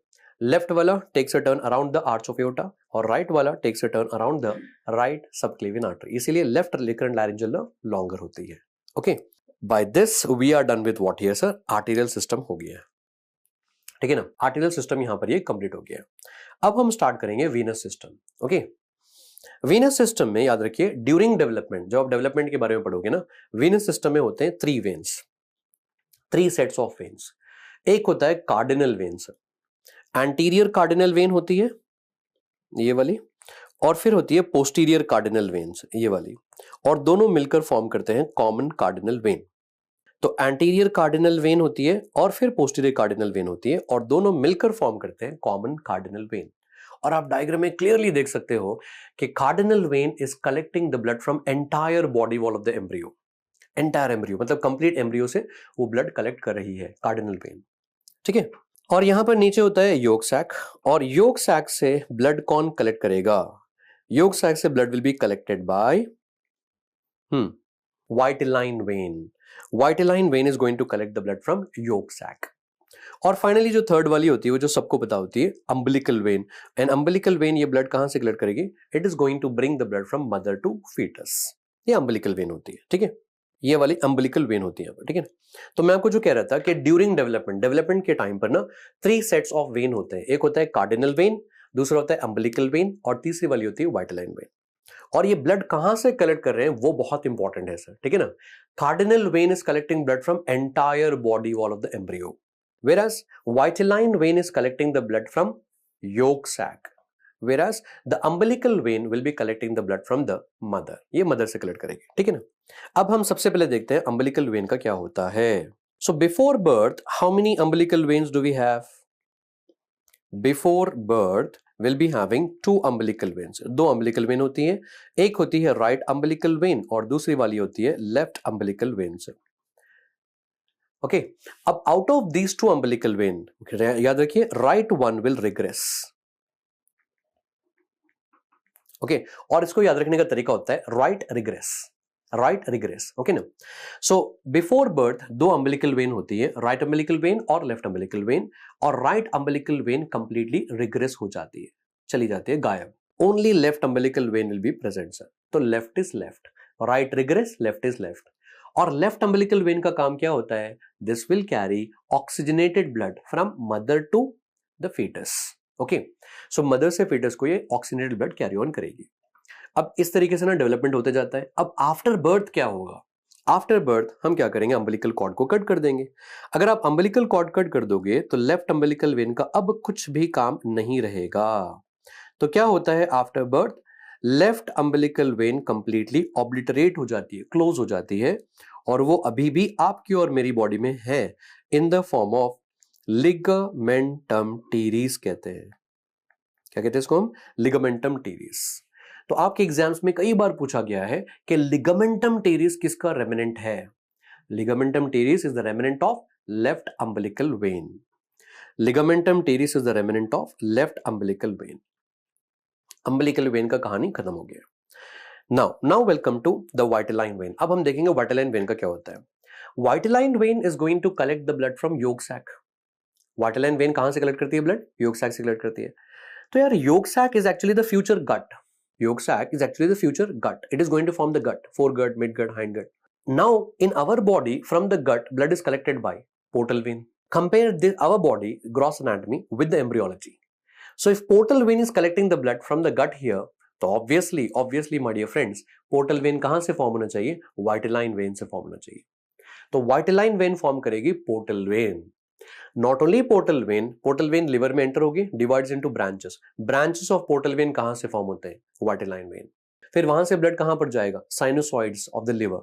तो साइनोसॉइड्स कहां से फॉर्म होते हैं? वाइटेलाइन वेन से ही फॉर्म होते हैं। ये भी पूछा गया था एग्जाम में। फिर वहां से ब्लड जाएगा सेंट्रल वेन। तो सेंट्रल वेन भी कहां से फॉर्म होती है? Vitelline when. और फिर वहां से फाइनली हेपेटिक वेन्स। तो इस तरीके से if you just remember the sequence, automatically याद रहेगा वाइटेलाइन वेन के डेरिवेटिव्स क्या होते हैं। ठीक है ना? तो नंबर 1 पोर्टल वेन होता है, फिर पोर्टल वेन के ब्रांचेस होते हैं, और फिर साइनोसॉइड्स ऑफ द लिवर, और फिर the central vein, and then finally वहां से hepatic veins. All this will be derive from vitelline veins. ये सारे वाइटेलाइन वेन से ही फॉर्म होते हैं। क्लियर? अब हम पढ़ेंगे कार्डिनल वेन्स के बारे में इन डिटेल में से। ठीक है ना? Late us learn about the anterior cardinal vein and the posterior cardinal when in detail. सबसे पहले मैं आपको बता दूं, दोबारा एक बार रिकॉल कर देता हूं मैं आपको, कि ऐसे मत समझो कि यहां पर सिर्फ वो एक है, ये सब डबल होते हैं, राइट एंड लेफ्ट होते हैं। ठीक है ना? तो right anterior cardinal vein and left anterior cardinal vein, right posterior and the left posterior cardinal when होते हैं। क्लियर? नाउ इस डायग्राम को हम इस व्यू में देखते हैं, तो यहां पर आपको बड़ा क्लियरली नजर आ रहा है कि there will be right anterior cardinal vein, left anterior cardinal vein, right posterior cardinal vein, left posterior cardinal vein, और ये दोनों मिलकर फॉर्म करते हैं right common cardinal vein and left common cardinal vein. All of them will be draining the blood into, ये blood कहां जाएगा? Into sinus venosus. कहां जाएगा? साइनस वीनोसिस में जाएगा। क्लियर? अब यार इस डायग्राम से आप क्लियरली समझ सकते हो कि एंटीरियर कार्डिनल वेन क्या फॉर्म करेगा? सुपीरियर वेना कावा फॉर्म करेगा। पोस्टीरियर कार्डिनल वेन क्या फॉर्म करेगा? इंफीरियर वेना कावा फॉर्म करेगा। अब आप ऐसे मत समझो कि टॉपिक हो गया यहां पर। Yes, formation of inferior vena कावा will be from 6 sources. Inferior vena कावा 6 सोर्सेस से फॉर्म होता है, वो मैं आपको आगे बताऊंगा। ये बस एक रफ आइडिया है, एक क्रूड प्लान।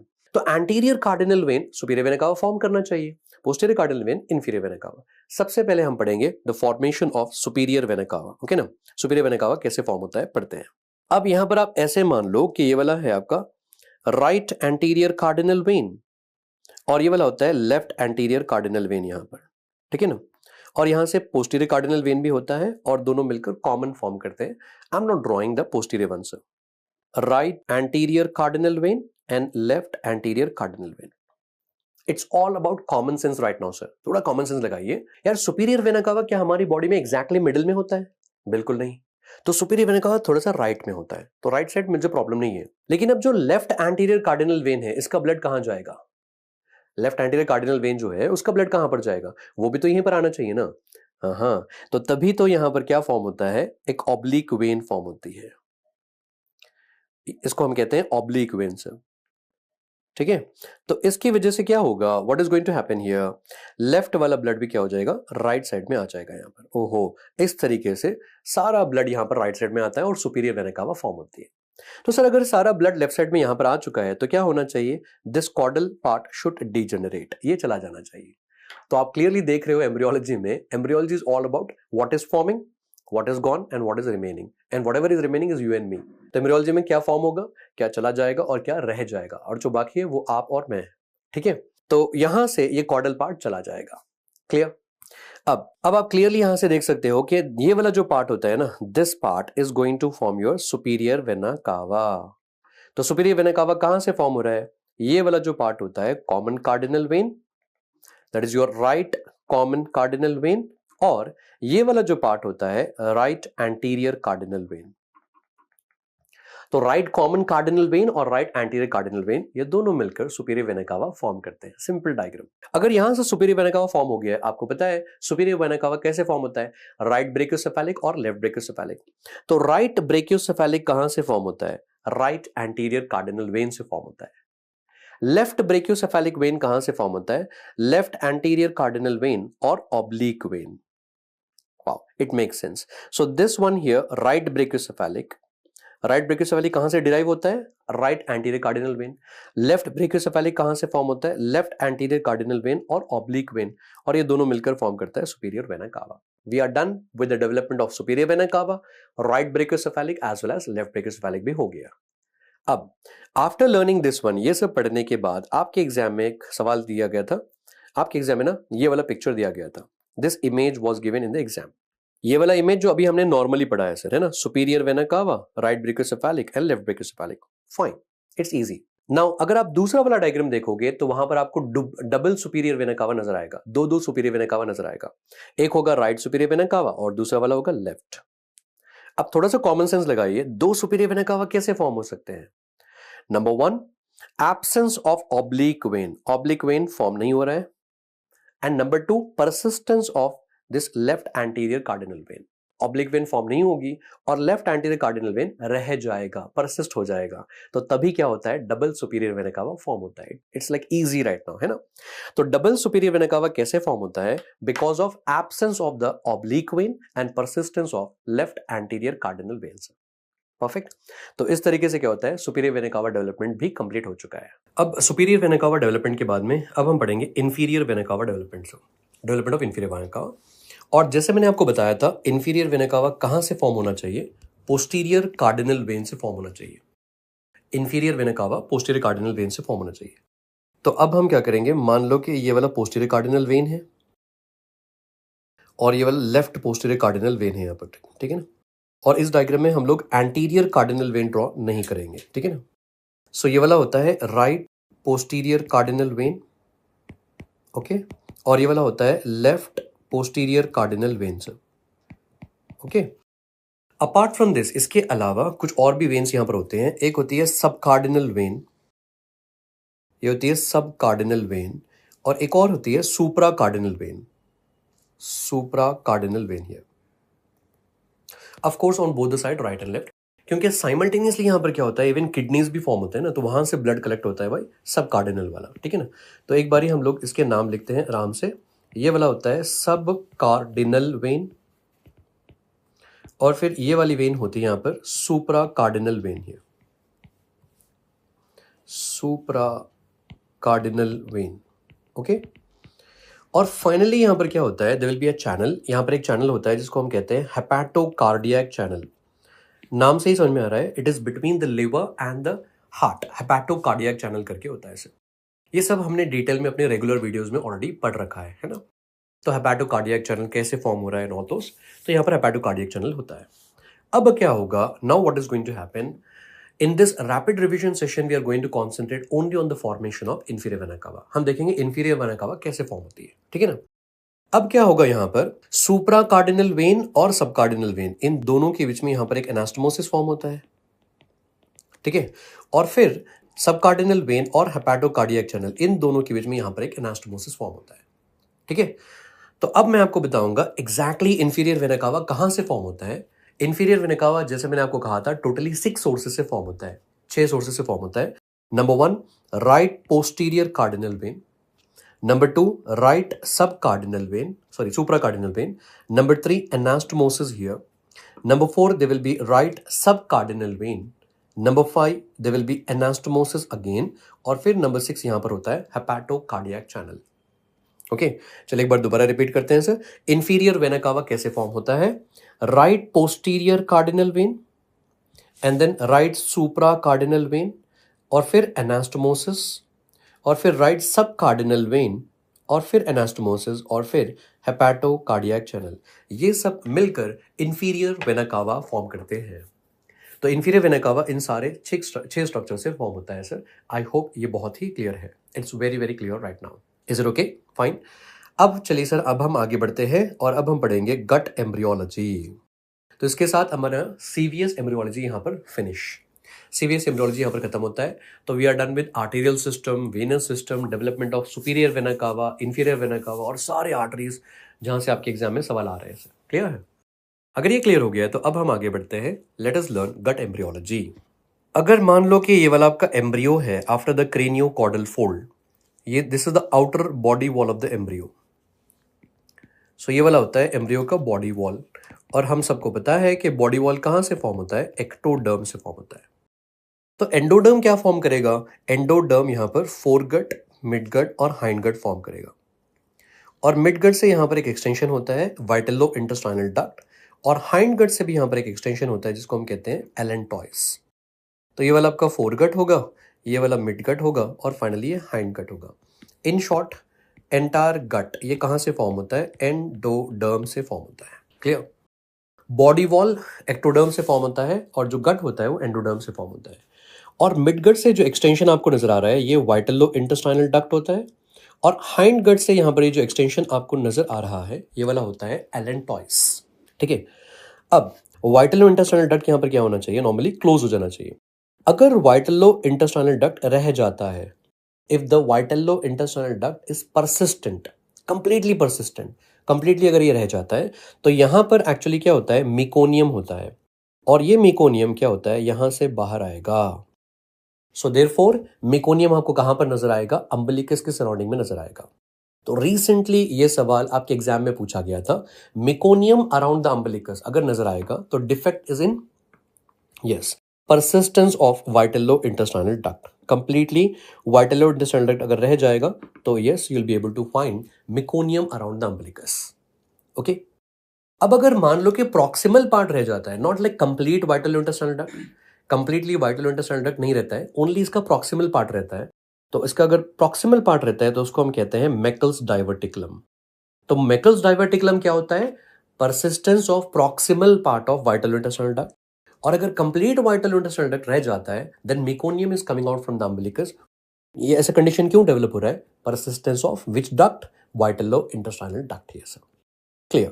अब यहां पर क्या होता है, what will happen here is, अब मैंने आपको बताया था कि बॉडी वॉल कहां से फॉर्म होता है, एक्टोडर्म, और गट कहां से फॉर्म होता है, एंडोडर्म। एक्टोडर्म और एंडोडर्म दोनों के बीच में यहां पर होता है मीसोडर्म।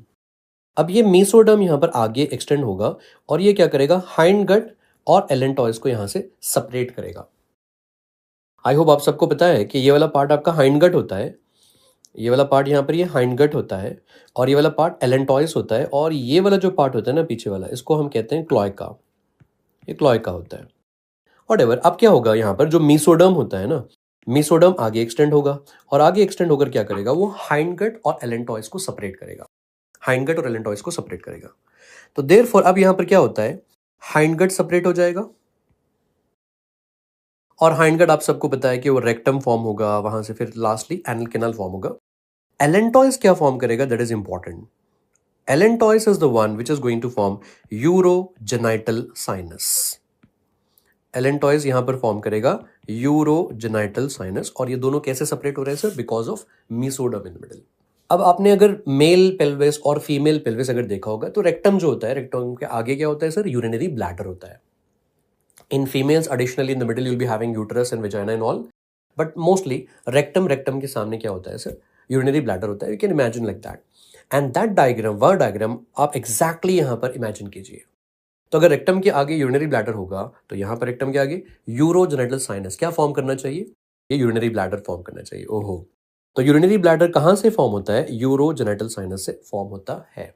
अब ये यूरोजेनिटल साइनस का जो क्रेनियल पार्ट होगा, ये जो क्रेनियल पार्ट है इसको हम कहते हैं यूरेकस, और नॉर्मली क्या होता है, यूरेकस क्लोज हो जाता है, और क्लोज होकर ये फॉर्म करेगा median umbilical ligament, median umbilical ligament form करेगा।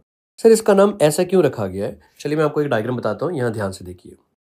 अब इस डायग्राम में क्लियरली आपको नजर आ रहा है कि ये यूरिनरी ब्लैडर है, और यूरिनरी ब्लैडर कहाँ से फॉर्म होता है sir, urinary bladder urogenital sinus से फॉर्म होता है। और यहीं पर मैं आपको एक्सेप्शन बता देता हूं, except trigone, complete urinary bladder urogenital sinus से फॉर्म होता है accept the trigon.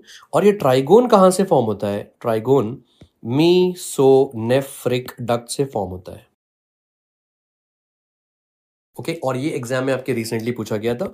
मीसोनेफ्रिक duct is nothing but the Wolffian duct only, ये तो अपने को ऑलरेडी पता है। ओके ना, तो entire urinary bladder will be derive from urogenital sinus except trigone, और ट्राइगोन कहां से डिराइव होता है, yes, absorbed part of the mesonephric duct. और मैंने आपको अभी अभी बताया था यूरोजेनिटल साइनस का जो क्रेनियल पार्ट होता है वो क्रेनियल पार्ट होता है यूरेकस, और यूरेकस नॉर्मली क्लोज हो जाता है, और क्लोज होकर क्या फॉर्म करेगा, मीडियन अम्बिलिकल लिगामेंट, क्योंकि ये लिगामेंट यहां पर जाकर अम्बिलिकस से अटैच होता है, मीडियन अम्बिलिकल लिगामेंट फॉर्म होता है। Okay, now in some babies unfortunately अगर ये क्लोज नहीं होता है, अगर यूरेकस क्लोज नहीं होगा तो यूरिन यहां से क्या होगा, you can clearly see in this diagram, urine will start going out, urine यहां से अम्बिलिकस से बाहर जाएगा। और अगर आप देखोगे कि यूरिन अम्बिलिकस से बाहर आ रहा है तो इस कंडीशन को हम कहते हैं वीपिंग अम्बिलिकस। और वीपिंग अम्बिलिकस में what is the problem, the problem is persistence of urachus, urachus रह जाता है, वो क्लोज नहीं होता है। तो अगर यूरेकस क्लोज नहीं होगा तो उस कंडीशन को हम कहेंगे weeping umbilicus, urine coming out from the umbilicus. तो let us now compare two things right now sir, urine coming out from the umbilicus, it is due to what, persistence of urachus, and meconium coming out from the umbilicus, अगर meconium बाहर आ रहा है umbilicus, that is due to persistence of vitello intestinal duct. Have a clarity between these two here sir. Okay, अब चलिए आगे बढ़ते हैं।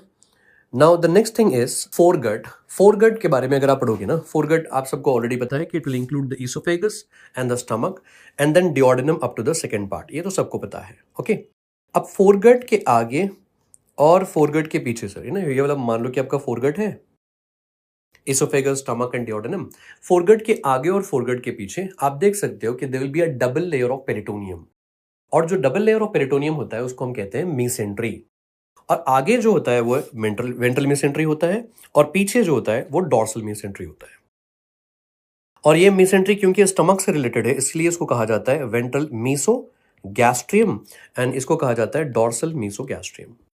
अब आपको पढ़ना होगा कि what will be the derivatives from here sir, अब ये मीसेंट्री से क्या फॉर्म होता है, ये भी कई बार आपके एग्जाम्स में सवाल पूछा जाता है। ओके ना, तो वेंट्रल मीसेंट्री और डॉर्सल मीसेंट्री से क्या फॉर्म होगा।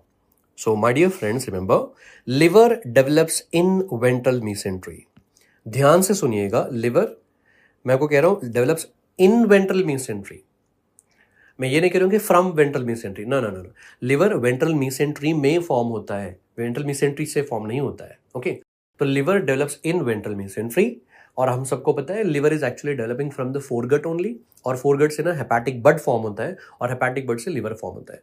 लेकिन याद रखना यहां पर यह है कि लिवर कहां फॉर्म होता है, वेंट्रल मीसेंट्री में फॉर्म होता है। अगर लिवर यहां पर फॉर्म होगा तो लिवर के आगे एक लिगामेंट होता है, इस डायग्राम में आपको क्लियरली नजर आ रहा है, इस लिगामेंट को हम कहते हैं फैल्सीफॉर्म लिगामेंट। ओके, और लिवर के पीछे एक लिगामेंट होता है जो स्टमक को अटैच होता है लेसर कर्वेचर पर, और फिर वो डिओडिनम को भी अटैच होता है, और इसको हम कहते हैं lesser omentum. Okay, lesser omentum के दो पार्ट होते हैं, जो लिवर और स्टमक के बीच में होता है उसको हम कहते हैं हेपेटोगैस्ट्रिक लिगामेंट, और जो लिवर और डिओडिनम के बीच में होता है उसको हम कहते हैं हेपेटोडिओडिनल लिगामेंट। दोनों भी लेसर ओमेंटम के ही कॉम्पोनेंट है। ओके, और इसके साथ में लिवर के ऊपर जो लिगामेंट्स होते हैं, ट्रायंगुलर लिगामेंट, कोरोनरी लिगामेंट, ये सारे कहां से फॉर्म होते हैं, all this are form from ventral mesentery. ये सारे लिगामेंट्स कहां से फॉर्म होते हैं, वेंट्रल मीसेंट्री से ही फॉर्म होते हैं। अब हम देखेंगे डॉर्सल मीसेंट्री। डॉर्सल मीसेंट्री में यहां पर सबसे पहले याद रखिए स्प्लीन यहीं से फॉर्म होता है। Listen very carefully, spleen forms from dorsal mesentery, ये डॉर्सल मीसेंट्री से ही फॉर्म होता है स्प्लीन। ओके, अब अगर स्प्लीन यहां पर डॉर्सल मीसेंट्री से फॉर्म हो रहा है, अब again the same thing, stomach और स्प्लीन इन दोनों के दरमियान में यहां पर एक लिगामेंट होता है, और उस लिगामेंट को हम कहते हैं गैस्ट्रोस्प्लीनिक लिगामेंट। स्टमक और डायफ्राम गैस्ट्रोफ्रेनिक लिगामेंट, और फिर greater curvature of the stomach will be attached with omentum, और उस ओमेंटम को हम कहते हैं ग्रेटर ओमेंटम। तो all this will be attached to greater curvature, greater curvature को ये अटैच होता है gastrophrenic ligament, gastrosplenic ligament and then greater omentum. और फिर ये स्प्लीन और किडनी के बीच में यहां पर एक लिगामेंट होता है, उस लिगामेंट को हम कहते हैं splenorenal ligament, splenorenal ligament. All this structures will be derived from where, dorsal mesentery. ये सारे स्ट्रक्चर्स कहां से फॉर्म होंगे, डॉर्सल मीसेंट्री से ही फॉर्म होते हैं। Clear with this one here. तो एक डायग्राम में हमने सब कुछ यहां पर कंप्लीट कर लिया सर। तो फोरगट के लिए ये एक डायग्राम अगर आप याद रखोगे, things will become easy for you, चीजें आसान हो जाएगी। ठीक है ना। अब मैं आपको तब से बता रहा हूं कि लिवर कहां पर फॉर्म होता है, वेंट्रल मीसेंट्री में, और स्प्लीन कहां पर फॉर्म होता है, डॉर्सल मीसेंट्री में। यार ये बताओ, क्या लिवर हमारी बॉडी में, अगर आप एम्ब्रियोलॉजी को अपनी बॉडी से कंपेयर करोगे, अगर एम्ब्रियो को ग्रॉस एनाटॉमी से कंपेयर करोगे, यार क्या लिवर वेंट्रली होता है, आगे होता है, क्या स्प्लीन बिल्कुल पीछे होता है ना। ओके ना, बिल्कुल नहीं। तो अब क्या होना चाहिए, यहां पर रोटेशन होना चाहिए। तो ये फोरगट जो होता है अब वो रोटेट होता है। कितना रोटेट होता है? 90 डिग्रीज। किस डायरेक्शन में? क्लॉकवाइज डायरेक्शन में। तो जब ये 90 डिग्रीज क्लॉकवाइज डायरेक्शन में रोटेट होता है, ओहो, तब लिवर आता है राइट साइड में और स्प्लीन यहां पर आता है लेफ्ट साइड में। Make sense? तो फोरगट कितना रोटेट होता है? 90 degrees. Which direction? Clockwise direction. Welcome to rotation of gut. So foregut कितना रोटेट होता है? 90 डिग्रीज इन क्लॉकवाइज डायरेक्शन। और मिडगट कितना रोटेट होता है sir? 270 degrees in anti clockwise direction. In anti clockwise direction. और हाइंड गट रोटेट नहीं होता है। Foregut rotates 90 degrees in clockwise direction, midgut rotates 270 degrees in anti clockwise direction, whereas hindgut यहां पर rotate नहीं होता है। Hind gut rotate नहीं होता है। ओके, सो नाउ मान लो कि ये वाला आपका मिडगट है।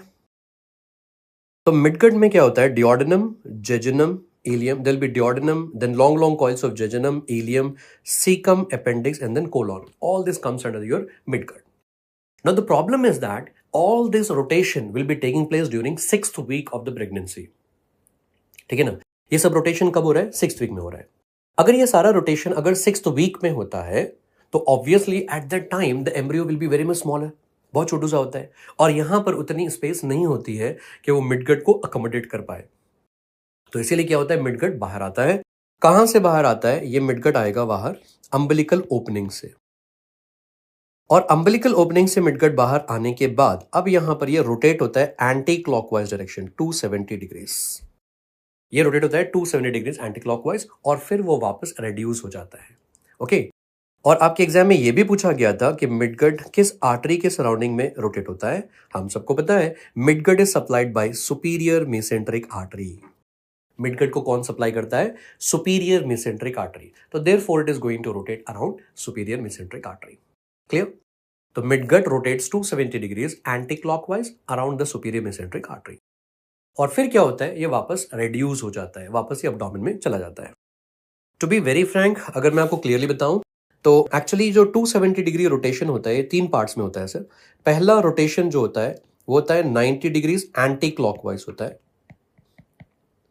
ओके, फिर दूसरा रोटेशन फिर से 90 डिग्रीज एंटी क्लॉकवाइज होता है और फिर तीसरा वाला सेपरेटली 90 डिग्रीज एंटी क्लॉकवाइज होता है।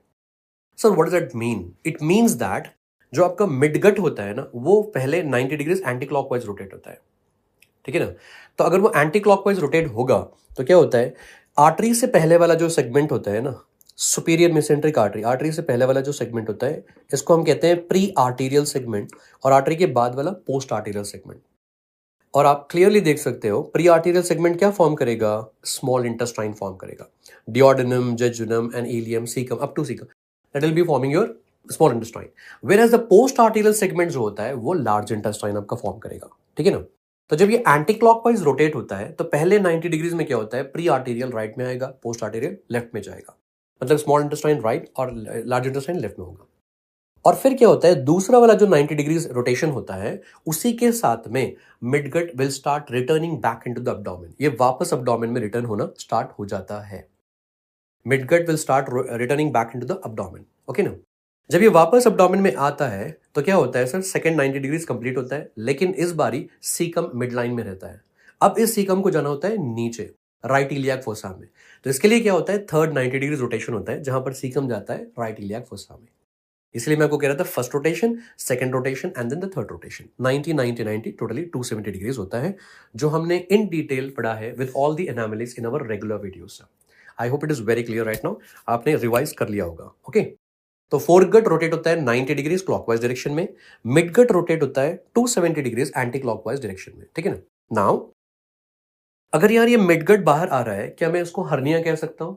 Of course. और ये कौन सा वाला हर्निया होता है? फिजियोलॉजिकल हर्निया होता है। कौन सा होता है? Physiological, it's not pathological hernia. तो आपके एग्जाम में ऑलरेडी सवाल पूछा गया था कि फिजियोलॉजिकल हर्निया किस वीक में होता है? ये हर्निएशन 6th वीक में होता है। एंड ये सारा रोटेशन होकर वापस जब वो अब्डोमेन में रिड्यूस होता है, it takes almost 4 weeks of time. तो it is going to reduce by 10th week, 10th और 11th वीक तक वो रिड्यूस हो जाता है। तो when will physiological hernia occur? 6th week. और फिजियोलॉजिकल हर्निया रिड्यूस कब होता है sir? By 10th week. Okay, by 10th week वो रिड्यूस हो जाता है। अगर मान लो अगर ये रिड्यूस नहीं होता है If this hernia does not reduce back, then the baby will take birth with all that coils of intestines lying outside. सारे coils बाहर होते हैं और इसी condition को हम कहते हैं ओम्फैलोसील. तो ओम्फैलोसील में क्या होता है यहाँ पर that there is a failure of reduction of physiological hernia. Physiological hernia fails to reduce back. ये reduce नहीं होता है. Failure of reduction of physiological hernia. Physiological hernia वापस रिड्यूस नहीं होता है, इसीलिए इसको कहते हैं omphalocele. Clear with this one here? तो ये हो गया आपका कंप्लीटली गट एम्ब्रियोलॉजी और इसी के साथ में हम यहाँ पर एम्ब्रियोलॉजी वाला पार्ट कंप्लीट करते हैं सर. ओके, तो जैसे हमने स्टार्ट किया था, पहले हमने पढ़ाया जनरल एम्ब्रियोलॉजी, फिर हमने पढ़ाया सिस्टमिक एम्ब्रियोलॉजी. और सिस्टमिक में आपने देखा मैंने सारे सिस्टम्स आपको बता दिए one by one. It's like a nice story. Nervous system, फिर head and neck, cardiovascular system embryology, फिर हमने पढ़ा gut embryology, foregut, midgut, hindgut, all those things. Clear? So that was about the complete revision of the embryology part, sir. Hope you have understood all these things. All the best. Thank you.